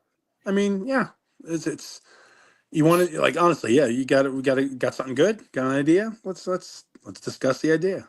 See if it Hmm. sounds good. See if it looks good. Right. What can we do that and make it look real, make it look good. Right. I know there was the Dawn family, or that's probably not what their name was, but in NXT it was Tony D'Angelo, Yes. Stacks, um, whomever. You would have made a great bodyguard, or somebody like within that faction. You would have made a great like just part of it in general. You would have been good in it. I feel Yeah, like. I feel like it's funny because didn't I think I was to say Big Yeah, Vito. he complained about the whole Oh, he situation. was so mad about it. And I said, and I'm like, yeah, but to me, it's like those guys, they're young kids. Like, Yeah, like I look at it, it's like these kids are so, I can call them kids. And it's like that's a hard thing, you coming into your own age. Um, but yeah, it's like it's funny because it's like, dude, like we're their old grandpa. We could be their grandpa. They can come right, to Grandpa and Nana's house for Sunday. You know what I mean? Like if you want to put that's the angle you want to do, then let's do that angle. That's funny. But right. like if you were to you want to put me behind the scenes, you want to put me at the edge of a table sitting in a dark room, sure. We'll do that, and we'll do the Godfather thing. You want to do that? It's corny, but you want to do that, that'll make sense because Yeah, I'm 53. Vito's older than I am. So it's like I'm 53 and it's like I shouldn't be anywhere near these kids. Like so old. Like I don't know. It just seems funny, especially because I look back and there's guys in the ring now who are like Stevie Richards. yeah. Like, this guy is in the most amazing shape of his life, Hmm. and he's older than I am. And it's like, geez, you look at guys like Jericho and stuff, and you're like, they're still Yeah. going and stuff, and you're just like, wow, There's our Edge. truth. Oh my Like he's God, like please don't even start with him. almost It's 60, ridiculous. almost Yeah, 60, mind that's you, what I'm and he saying. Like there are guys in looks there like who are he's still 20. going, Hmm. but then there's a point where you're just like, yeah, man, Yeah. NXT is there for a reason. It's for the young Yeah. kids to get over. Let them Hmm. do their bit. It's not for us anymore. Like, just move on. Right. But yeah, if anybody called and said, "Oh, we have a spot, we have a TV spot we want to do," sure, absolutely, I could do that, no problem. Yeah. I'm an actor. Yeah, Right. So yeah, stupid. It's silly. I mean, it's just make believe. It's all make believe. Hmm. So and in the end, none of it counts. Like I used to, as a kid, everybody the win loss record, no, doesn't mean anything. In Yeah. the end, it means nothing. So it's all make believe. Have fun while you're doing it, and you love the business. People love the business. Love the business. Don't worry about everything else. Yeah, Enjoy while you're going around. Remember, make your memories, and just do what you got to do, man. definitely. There was a time in your wrestling career where you were wearing an eye patch for some time. What was the story of or background of having to wear that? Mikey and Sinister Minister threw fire in my face, Okay. and he caught me in the left eye. It was left. I think it was left eye. I don't remember, but I had to wear the patch, and along with that comes I'm the new guy, and oh, you're gonna have to wear that at the airport too. Oh, you're gonna have to wear that on the ride home, and you got to sell it. Oh, son of a bitch! So I had to wear this eye patch for forever. So yeah, that was that. It was Sinister Minister he had that fire thrower Right. where it kept throwing the fireballs. Yeah, talking about him, I got that right here. It was just I sitting love on. him. Yeah. James Mitchell, he's amazing. He's another brilliant mind. Oh yeah. Guy is a brilliant mind. Diseased brilliant mind, but brilliant mind. Oh yeah. Oh, and if you ever talk to him, let him know I said so. Let him know I said he had the most brilliant diseased mind I've ever met in my life. Could you talk about the time of like your mind cup that you had? Who told you about the Mind Cup? I know. I just saw it online. Really? Yeah, where you talked about it in a previous. Maybe it was an Okay. interview or something. We used to have to sit around. We used to have to. So funny. We used to have to sit around and wait for interview. Everybody to do their promos or wait to get checks or whatever. And me and Steve Carino, I think we're sitting up in the balcony of some place, and then I had a cup. I had a Slurpee cup back when the old plastic Slurpee cups, Mm-hmm. and I just when every time Dreamer would walk in, we'd watch him walk in, and I would start doing his and just we'd start doing Man in the Box, and then he was talking to Raven, Oh, okay. and I just kept talking into the cup, and Carino's like, "What?" I go, "This is what's going through his mind right now." And we just started doing. Then Francine came over. She's like, "What are you guys doing?" Because she saw us laughing, and she didn't want us to be making fun of her. So she came running over. She's like, "What are you guys doing?" And it was just like, oh, and so we did the Mind Cup, and the Mind Cup became a thing for a while. Mm. It was just like we would just hang out, and we would basically voice over people we were watching like across the room. Okay. And and it just became something between. It started out like, again, it was me, Steve, and like Francine, but then I think Nova picked up on. He got in on it, like, because everybody saw us doing this dumb shit, and every time he saw somebody Right. had a cup. Whenever somebody had a cup, they'd be like, "Don't fucking do it! Don't do it!" And then yelling at us across the arena. Yeah. Yeah, Right. like stupid things to entertain yourself because you're there and you get bored. Right. Hey, pal. See, and this is Gunther. Oh, Gunther. That's Gunther. That's the one who wrestled last night. We have an appearance of Gunther, everybody. Look at that. That's him. That's Gunther. Yeah. Small but mighty. Easy. Now he's gonna get crazy. So yeah, that's pretty much it. Like, that's what I mean. Like, you do the dumb stuff to entertain yourself, you know. Or Right. who used to prank people on the phone when you're driving? Oh, we got 4 hours to kill. Who can we call? Oh yeah. Who can we call and bother? Right. Is there any rib stories that you mind sharing? Because there was probably so many ribs. Definitely during ECW days. Yeah. Yeah. There's like, let's say, just so we used to do all kinds of dumb stuff. Like we were trying to think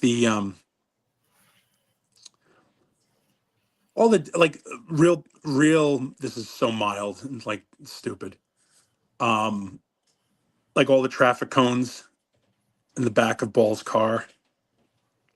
Just I collected like I don't know, probably like 3 dozen traffic cones and just put them in the back of his rental. And then I put cement blocks in his trunk, like 15 cement blocks. So the back of his Oh my car is gosh. like just, and he's like, "What the hell's the cord?" I'm like, "I don't know what's going on," because I'm driving with him, right? And I'm Yep. like, "What the hell? Why is the car riding like this?" He's like, "I don't know." And he opened the trunk and there's just cinder blocks in the back of the car. And he's like, what the fuck? I'm like, "Who did this?" And that was the thing, just sharing his rage in it, going, "Who did it? Which one of you people did this?" Yeah. Anyways, so I used to do stuff like that all the time, just because, again, I get bored, and then you start like, "What can we Uh-huh. do? What can we possibly Right. do?" You Yeah, want and to have fun one there's way. yeah, and then you find out then you find out there are people you shouldn't rib because they don't think it's as funny as you do. Maybe You like know, New Jack wouldn't be one. He might. like yeah, New Jack, Taz, Yeah. guys, You guys. don't want to mess with New Jack. So um, we were at a we were at a yeah, we were at a club in Indiana with New Jack. Um, and it was like somebody wanted to do something like that, where they were going to go up to New Jack and pretend to mess with him, and we're like, "No, dude, he's gonna kill you. Like Yeah, have fun with he's that. literally going to kill you, and we're not going to stop him. Like that's just dumb. Don't do it." It was like a fan who wanted to come up and kind of bump into New Jack. We're like, "Dude, don't. He'll kill you. Just just don't." There's a guy that does that at conventions where he Oh wants to yeah, make he videos. does the bump. Yeah, Yes. I've seen this. I just saw he did one with Billy Gunn, and they At WrestleCon, I think it was. yeah, and they threw him down and they gave him the suck it. Yeah, Yes. Yeah. He yeah, did it with a lot of wrestlers there. yeah. Yeah, I was there. I was at that WrestleCon, so And yeah. he did it to Bobby Lashley, and Bobby Lashley yoked him. Yep. Yep. I definitely saw the one with Boogeyman. Uh-huh. Yeah. Yeah. I remember I did that too in it was Legends of Wrestling. This was like going back Yeah. probably 15 years.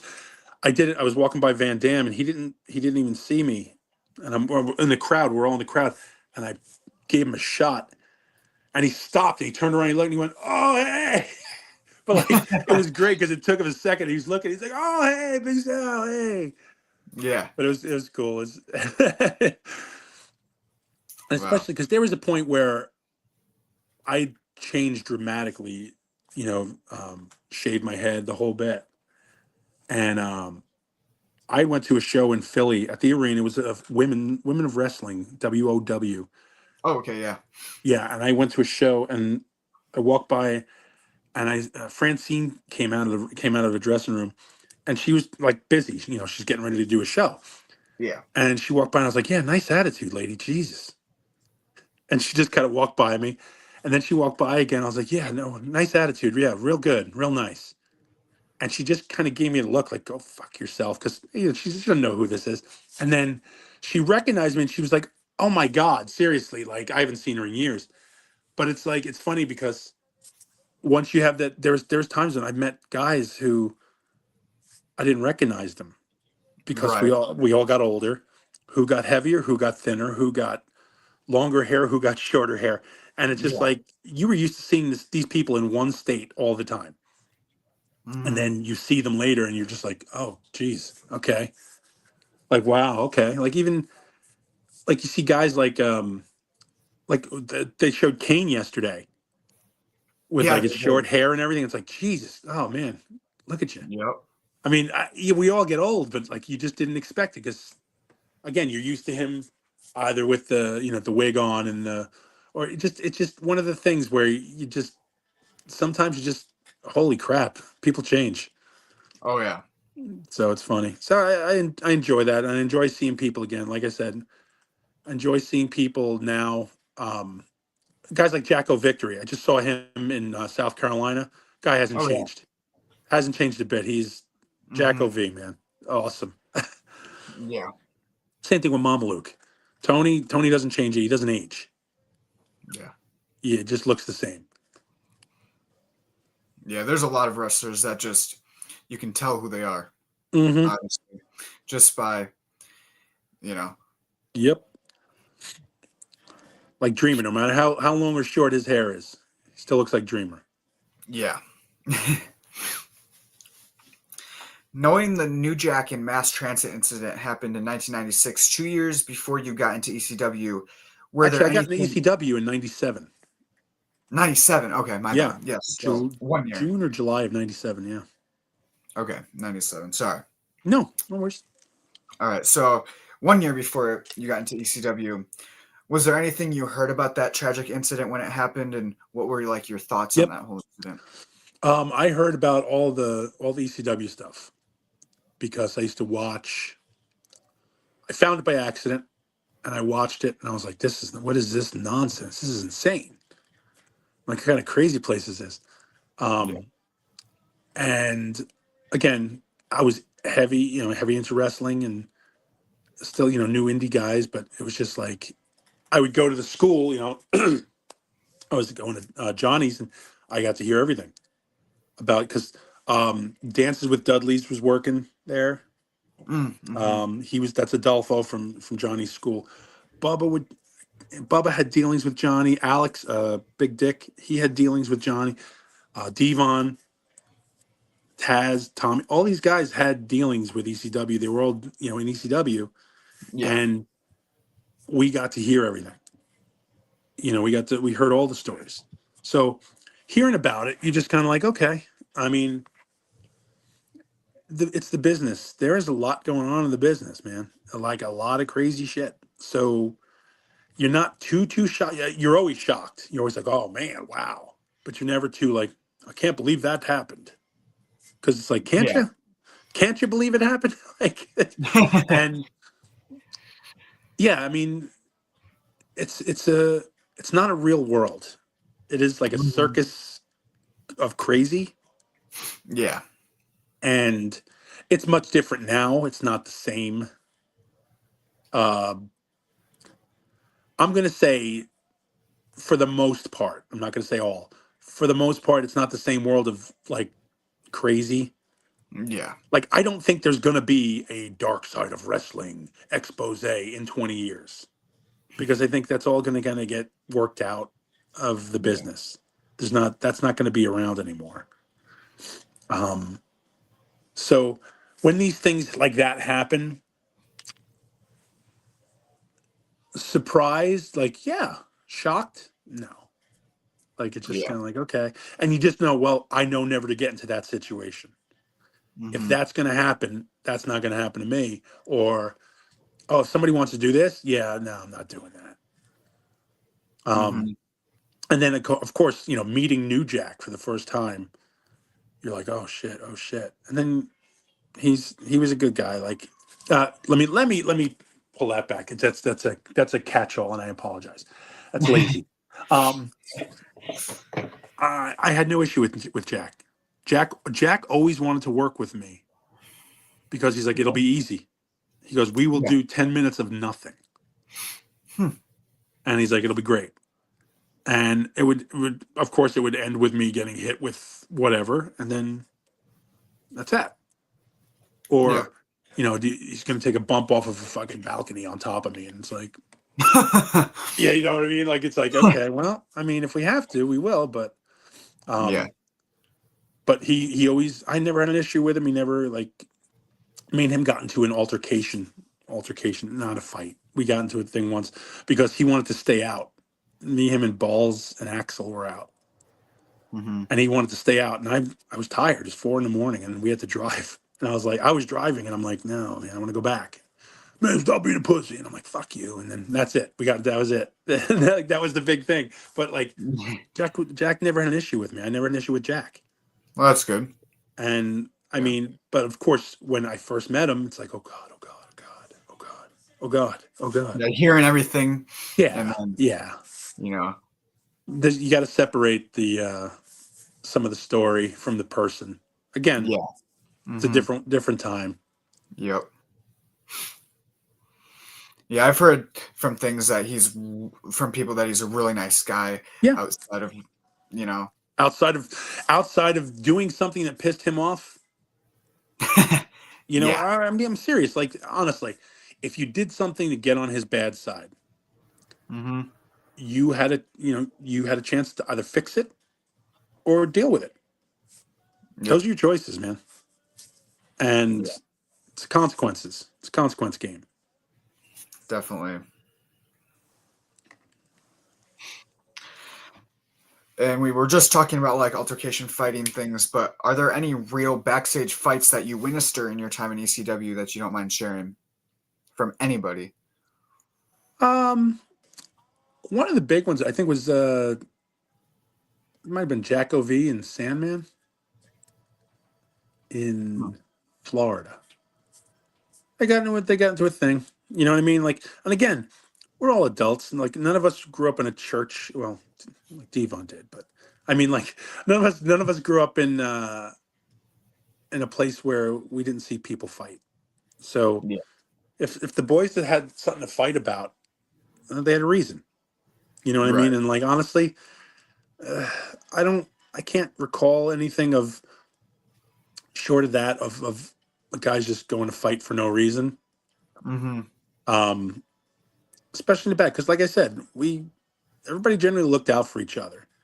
And even if you had heat with somebody, it was just kind of like, well, you either dealt with it or you didn't. No, those were Yeah. the two choices, man.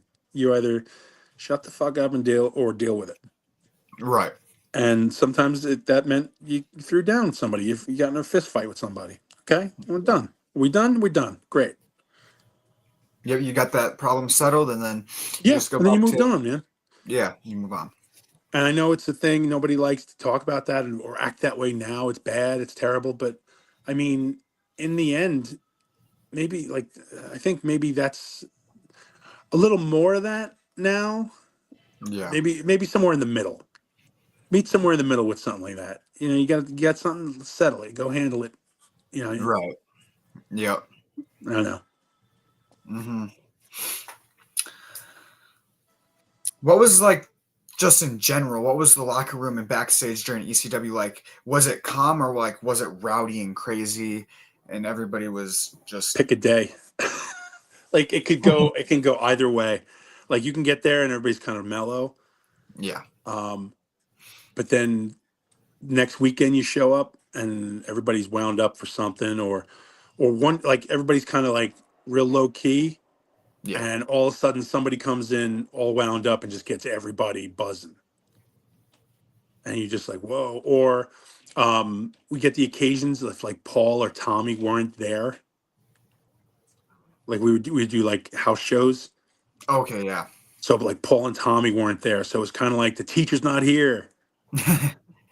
So we got to do, you got to be goofy on the microphone. Like you pick up the mic and you would ring it. We were in the back and we would announce somebody going out and you'd screw up their name or you'd say they were from somewhere else, from your mom's backyard. And then like, that sort of thing. Yeah. Or, stuff like that. Like it was just goofy thing. Again, things to entertain us, things that we were going to, Right. or you do something in the ring to pop the boys Yeah. because you knew they're watching, Tommy's not there or Paul's not there. And only like maybe fan cam might get it, maybe. So you kind of like it's like whatever. Yeah. So you laugh at or you do things to fuck with the Atlas security. Yeah. Like you get into so like a big thing, Super Crazy would jump, we catch Super Crazy going to a big pile on the floor, and then you fucking flick his balls, or Atlas is pushing everybody away, and you fucking Iron Spike one of the Atlas guys, just whatever. It just didn't matter. Like you did Yeah. goofy shit just to entertain yourself and then everybody else around you. Just especially if everybody was kind of like wound up about something. Oh well, this didn't happen, or like during the TNN stuff, we get all that. You get a lot of tension because nobody knew what we were doing, nobody knew where we were going. So you got to break the tension. You got to do something stupid. Yeah. You know, that sort of thing. Out of all the storylines and promos you have done with the FBI, which would you say has been like your all-time favorite to do? I liked the Mikey Tajiri stuff. That was Mm-hmm. always cool because I love working with Tajiri. I loved him. Um, but yeah, Mikey Tajiri stuff was great. Um, Roadkill Danny, like them coming for the belts, Right. was cool. Um, there was a couple times like we were supposed to do things and they just never worked out. I used to be before I went with the FBI, I was with Just Incredible and his group when it had Chastity and Jason and those guys. Oh, really? Yeah, I was part of his mob. Like it's like the land of misfit toys sort of thing. Um, but yeah, and it was just kind of like I we did a thing with what was her name, Lizzie Borden, porn Oh, star. Yeah, uh, like again, the stuff that started yeah. never went anywhere. But Right. that was one of the angles. Like we're doing the with XPW and those guys. Mm-hmm. Um, but yeah, I want to say Mikey Tajiri and Danny and Roadkill were probably the only again because like, we got to work with those guys who I loved working with. Mikey's Mm-hmm. awesome. Tajiri's amazing, and then Danny and Roadkill. I'll just work with those guys every night. Right. I think it would have been great. I would love to have done a program with the BWO, like a longer one. That would have been great. Oh, yeah. That Yeah, would have that would have been been fun. good. Yep. FBI and BWO, that would have been a great feud, you Yeah. know. Mm-hmm. So what did you do exactly for the Just Incredible's faction? Because I'm It was just learning this. basically yeah. It was we were part of his crew, and then when things would go down, there would always be a schmoz at the end Okay. when we all get involved, and then put the boots to whoever's in there. There's a couple times we did put a beating on Dreamer, and Okay. then stuff like that. It was Yeah. we were the minions. Oh, yeah. Okay. It's kind of like Raven's flock before Yep. with PJ Justin.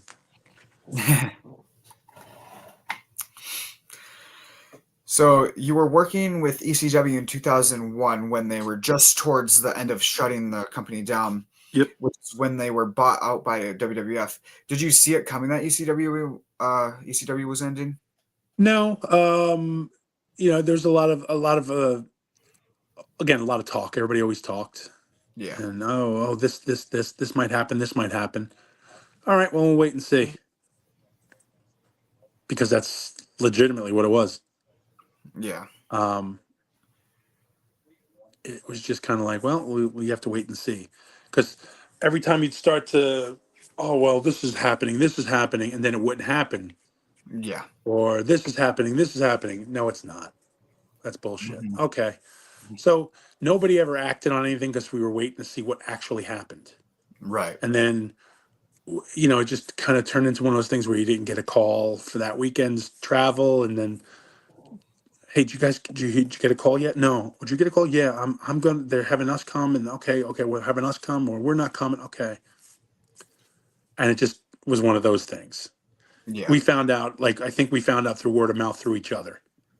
Mm. Like, we never got a call saying, hey, guys, we're shutting down. Like, never happened. Yeah. Wow. Yeah, so it just randomly come up to an end. So the last year was just like a normal year. Yeah, as normal as I guess it is, Yeah. Like everybody. every other year, I meant. Yeah. Yeah. Yep.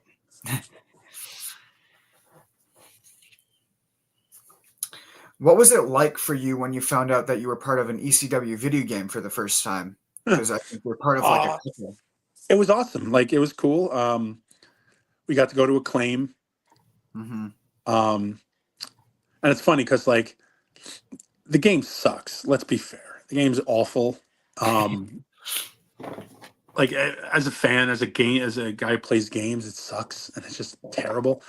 And then they had Chetty and Spike doing the motion cap, right? Mm-hmm. So there's points where my character's walking like this because Spike is moving for me, and it's And it's like, yeah, dude, you're trying to look bigger, but it looks like I'm trying to look bigger. Um, Yeah. and then like, yeah, the game's terrible, but we had a great time hanging out at the Claim. You know, Yeah. I don't know if you ever seen the movie Grandma's Boy. No. Okay, if you're a fan of like dumb stoner humor, I guess, watch Grandma's Boy. It's hysterical. Um, but it was we went to a Claim. We hung out, we signed stuff, we took pictures and stuff. They gave us a bunch of free swag. Right. We played video games. We did voiceovers for the game. Mm. Went into the booth and we all yelled our stupid things into the booth. Um, and then we watched Spike do mocap, and then we watched Chris do mocap, and it was it was cool. But then it was just kind of like, all right, we had a good time, and it like didn't really think anything of it. And then when Right. that came out, it was like, all right. And then we were getting, the first set of figures were coming out. And then, we got, who's the next round of figures? And we were supposed to get in the third round of figures. And then, who's supposed to get this? And it was all, again, all this is going to happen. This is going to happen, Yeah. you know? And then we got the other, we got our picture taken for the figures.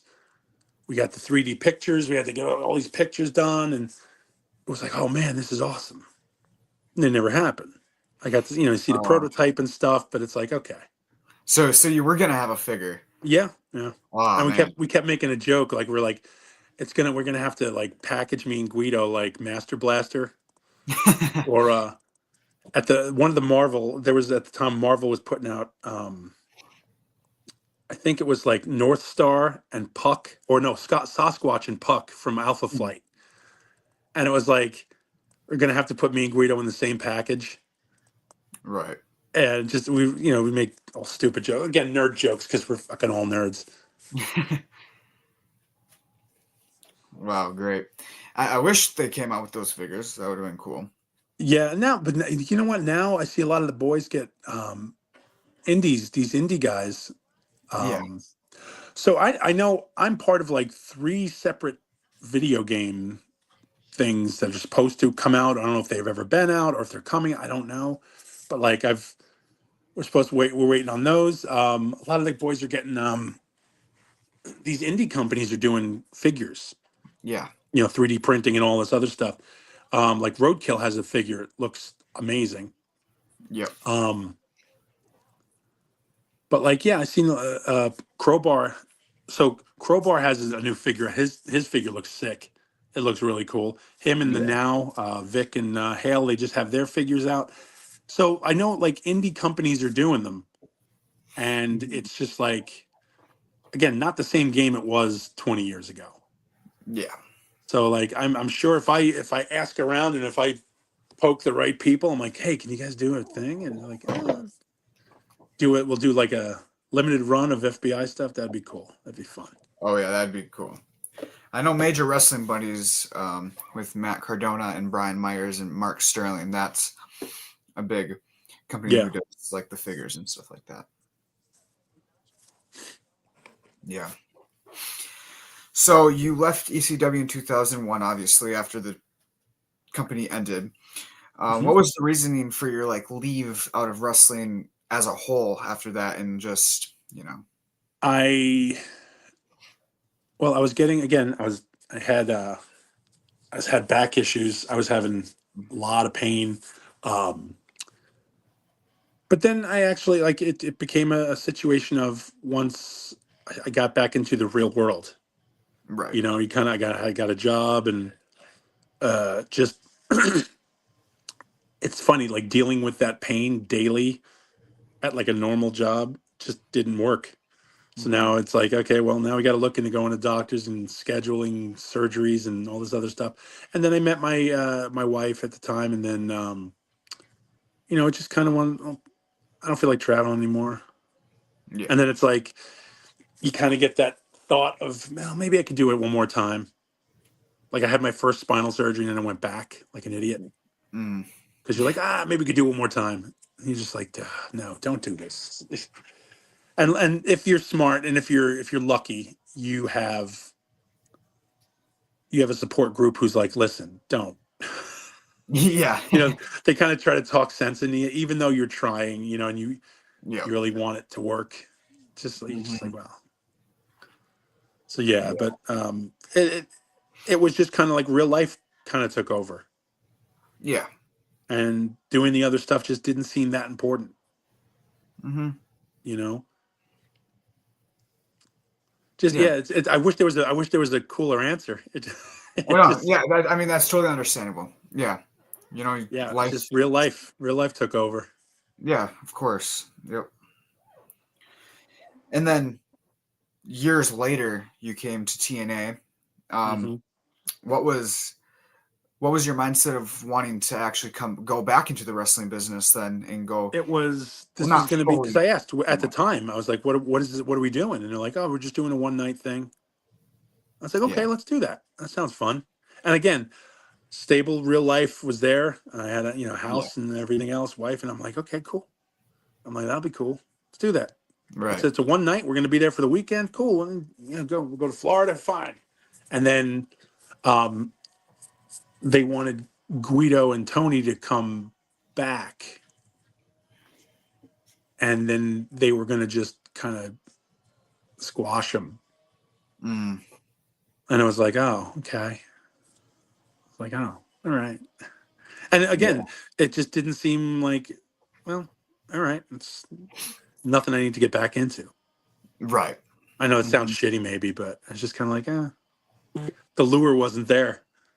Right.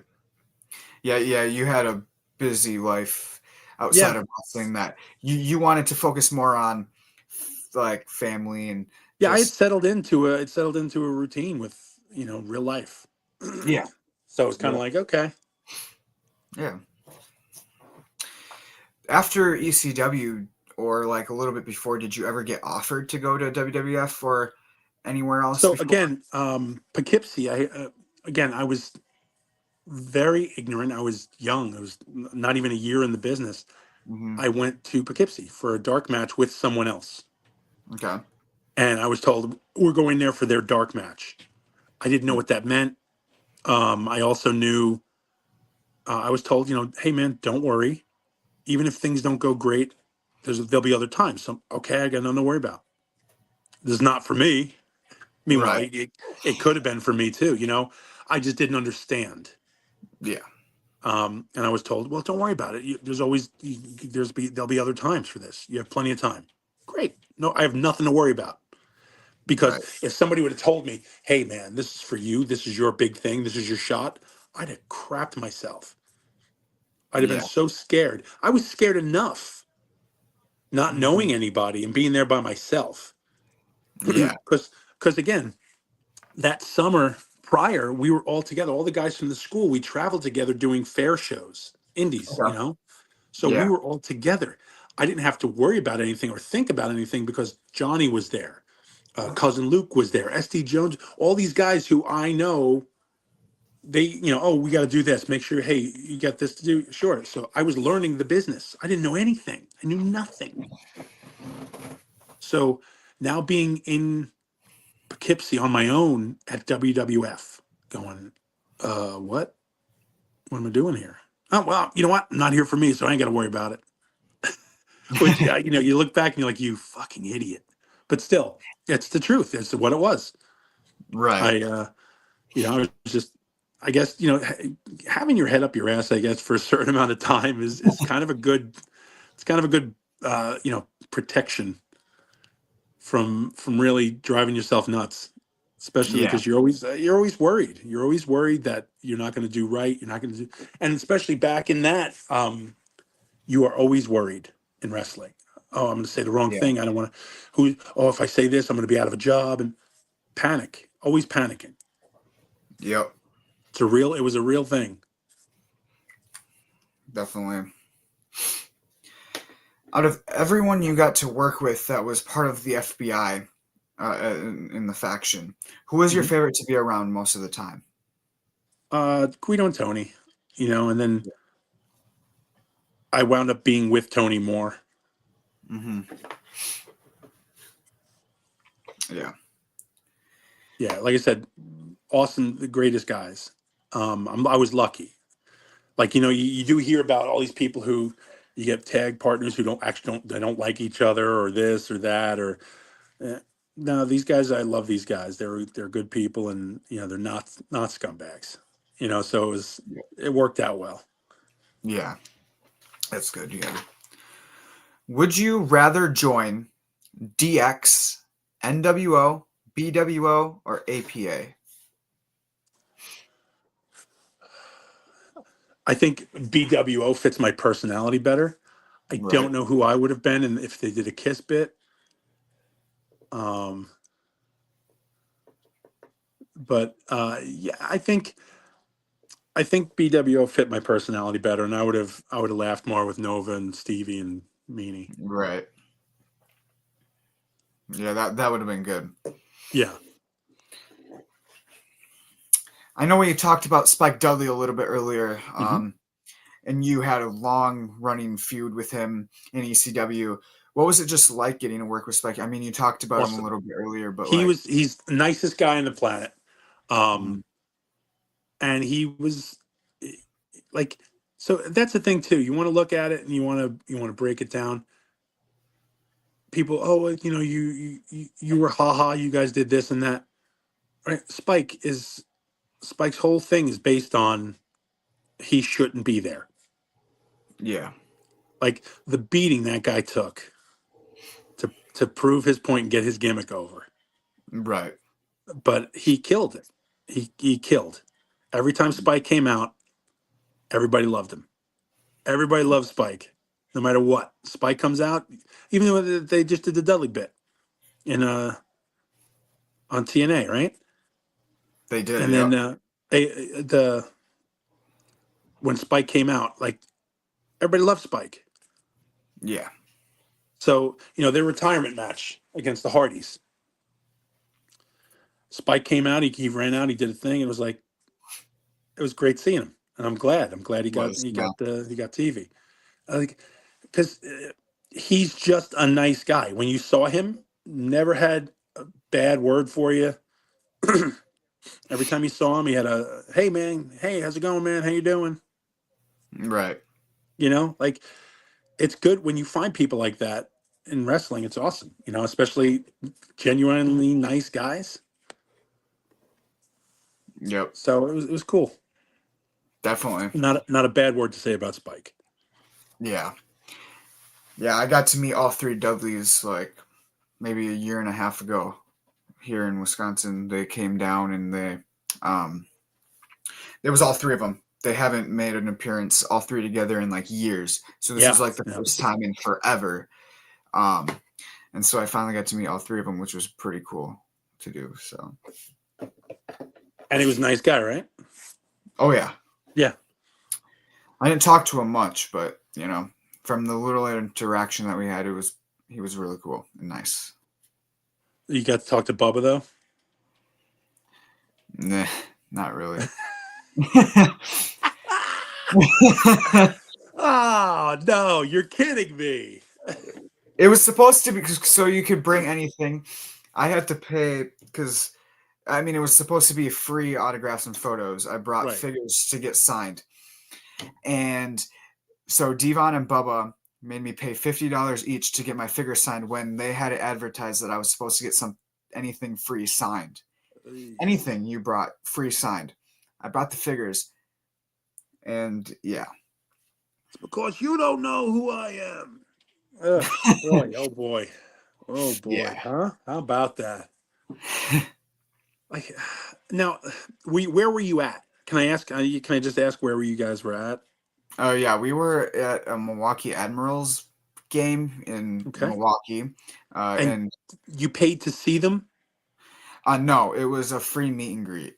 Like you didn't have to pay for anything, but Well, they made me pay for the figures to get signed. you're gonna sell these on eBay. Tell him to send him his cut. Oh boy. Yeah, Let's see. To me, I used to I got in trouble at a lot of shows because like there'd be kids there. honestly, kids who are younger than I've been off TV longer than they've been alive. Right. And like, a kid comes over and he wants an autograph. You know what, dude, these guys are charging like these guys charging $25 for an autograph. And this kid ain't got that. So I give him an autograph and don't give him shut up. Fuck off. I mean, they're fans. Without them, we're not here. And I understand. Look, I understand. But Yeah. there's a point where you just, come on. Mm-hmm. Yeah, you needed the $50 for beer money that night? Great. Okay. Well, as long as you feel better, you feel better. Great. Did like a lot of people have shit, I guess? Did a lot of people have toys to sign or stuff? No. Well, there were some people that had stuff, but otherwise it was like flats, like 8x10s or Yeah, there was probably some jackass ahead of you who made them sign 17 different things. I yeah. guarantee it. That's the problem. Well, actually, I don't know if they were allowed. I think it was one item per person. Oh, Oh yeah, it was because I had to get my dad to have something like have him yeah, slide it back to on him. for me, and then you know, yeah, Yeah, I mean, sure, I guess whatever, man. Everybody does their own business, but like, I just don't have time for that shit. Like, I know I'm not on their level, but whatever. right. All right. So to start wrapping up the interview, Yeah. what is one thing you would tell your wrestling fans that have supported you and like just everything? Well, and this is going to be lame. It's not going to be a great answer. It's thank you, man. That means the world because that's why I was there. Mm-hmm. I was there to do that. Yeah. I was there to entertain you, and I'm glad you stuck with me. I'm glad you liked whatever I did, or hated whatever I did. Either way is okay. Even um, even if you didn't like what I did, you hated me, and you were there to yell, "Where's my pizza?" I made a thing. I made a thing about um, just being able to, when I'd go out to the ring, I'd find somebody who had a beer, Mm-hmm. and I would come over and I go, "Let me get some beer," and they'd give me the beer, and I'd throw it right in their face.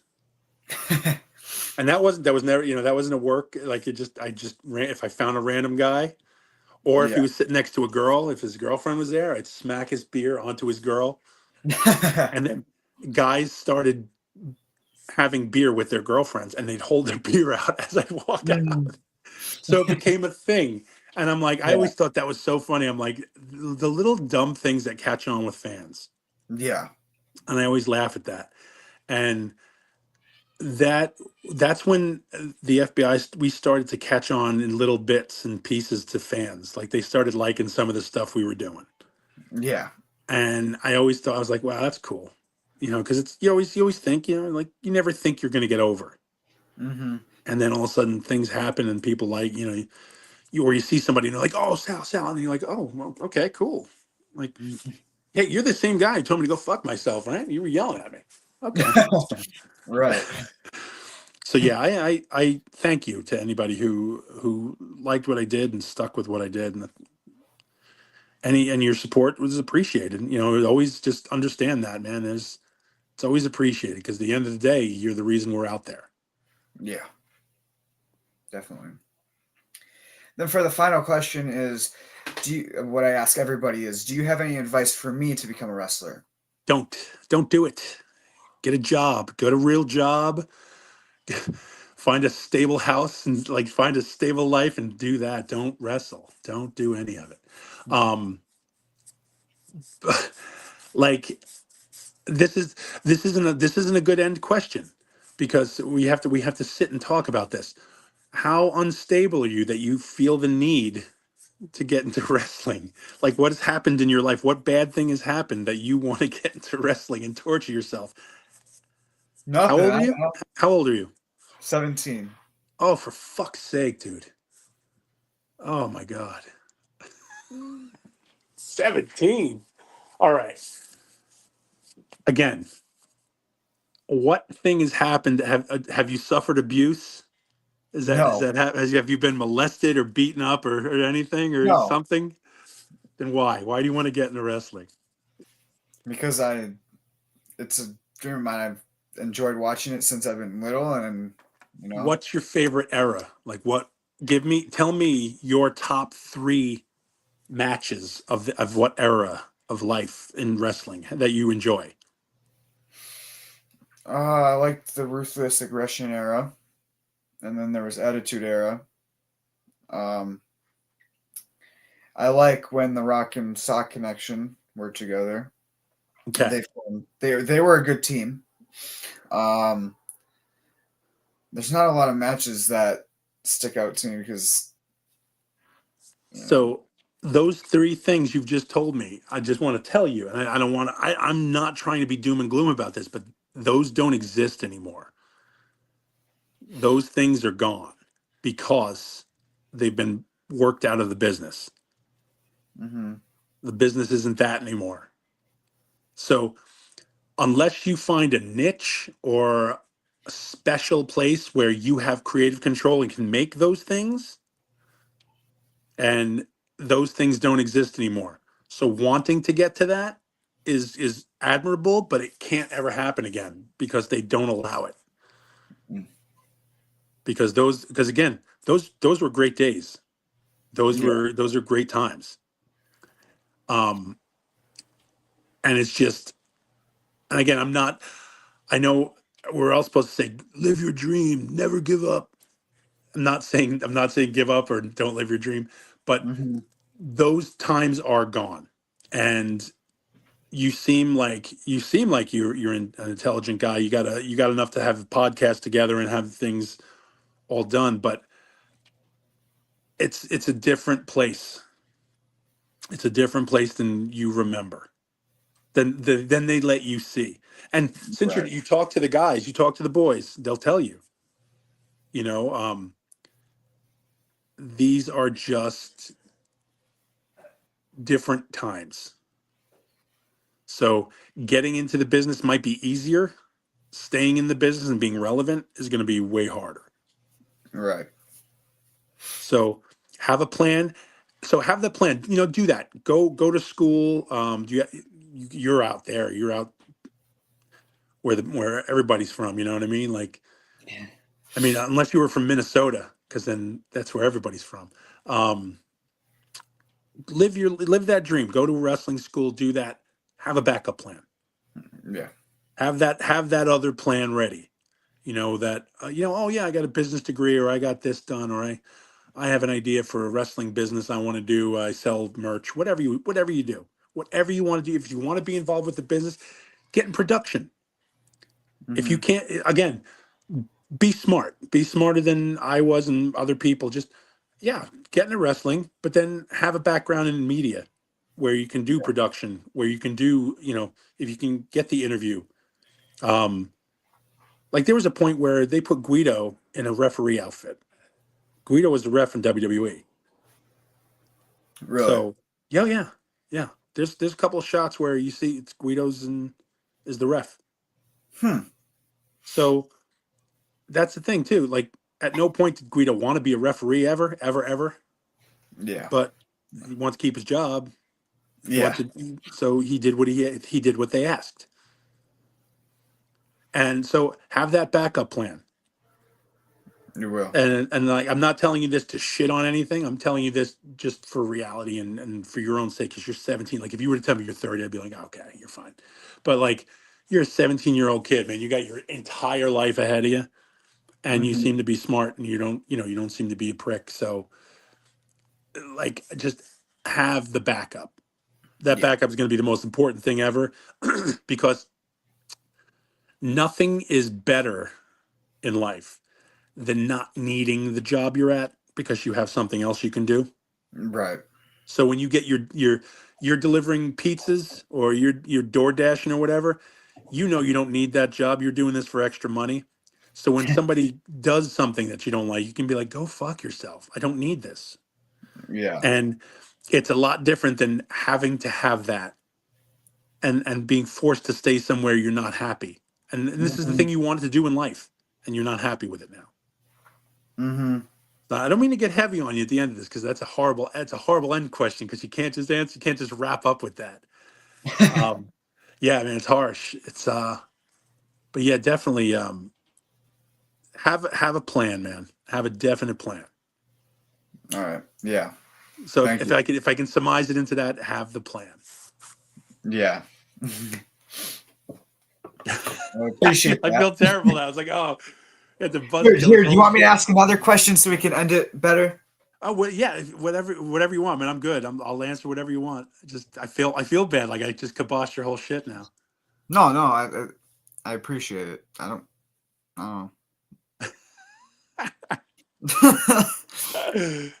So I had Big Sal, and this fucking idiot ruined the entire thing at the end. He just fucking buzzkilled everything.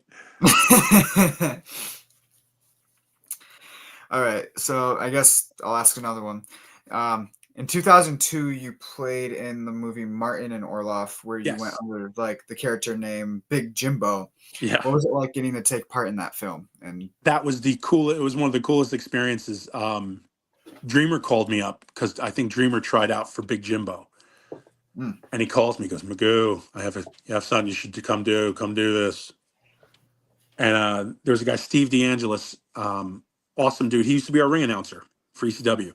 yep. He works with a lot of Broadway people, and he works with a lot of casting guys. And so this all came about, and why don't you come in, come to the city, drive in, and try out for this part. So I went there and I tried out. I auditioned with the guys from Upright Citizens Brigade, who I was a huge Mm, fan of.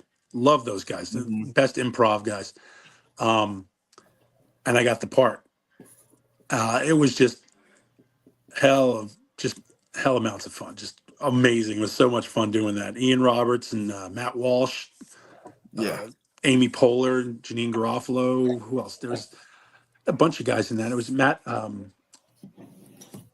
from just all the UCB guys, and we just had a great time. It was amazing experience. And it was just it was a lot of fun. And then I got to do getting to do that. Then I started doing other indie stuff around that time. It was fun. I was doing like indie horror movies and stuff like that, and Oh helping yeah. out writing and helping out stuff like that. It was a lot of fun doing. And again, that's another thing. I always wanted to do horror movies. I always wanted to write horror movies or make horror movies, sort of thing. And I wish I would have parlayed more into that from Yeah. wrestling. But yeah, that was awesome. It was a good time. Yeah, definitely. Well, I guess we'll wrap it up because I do have to go Sure. to work. Okay. um. So, Well, well, I thank do you very thank much you. for having me.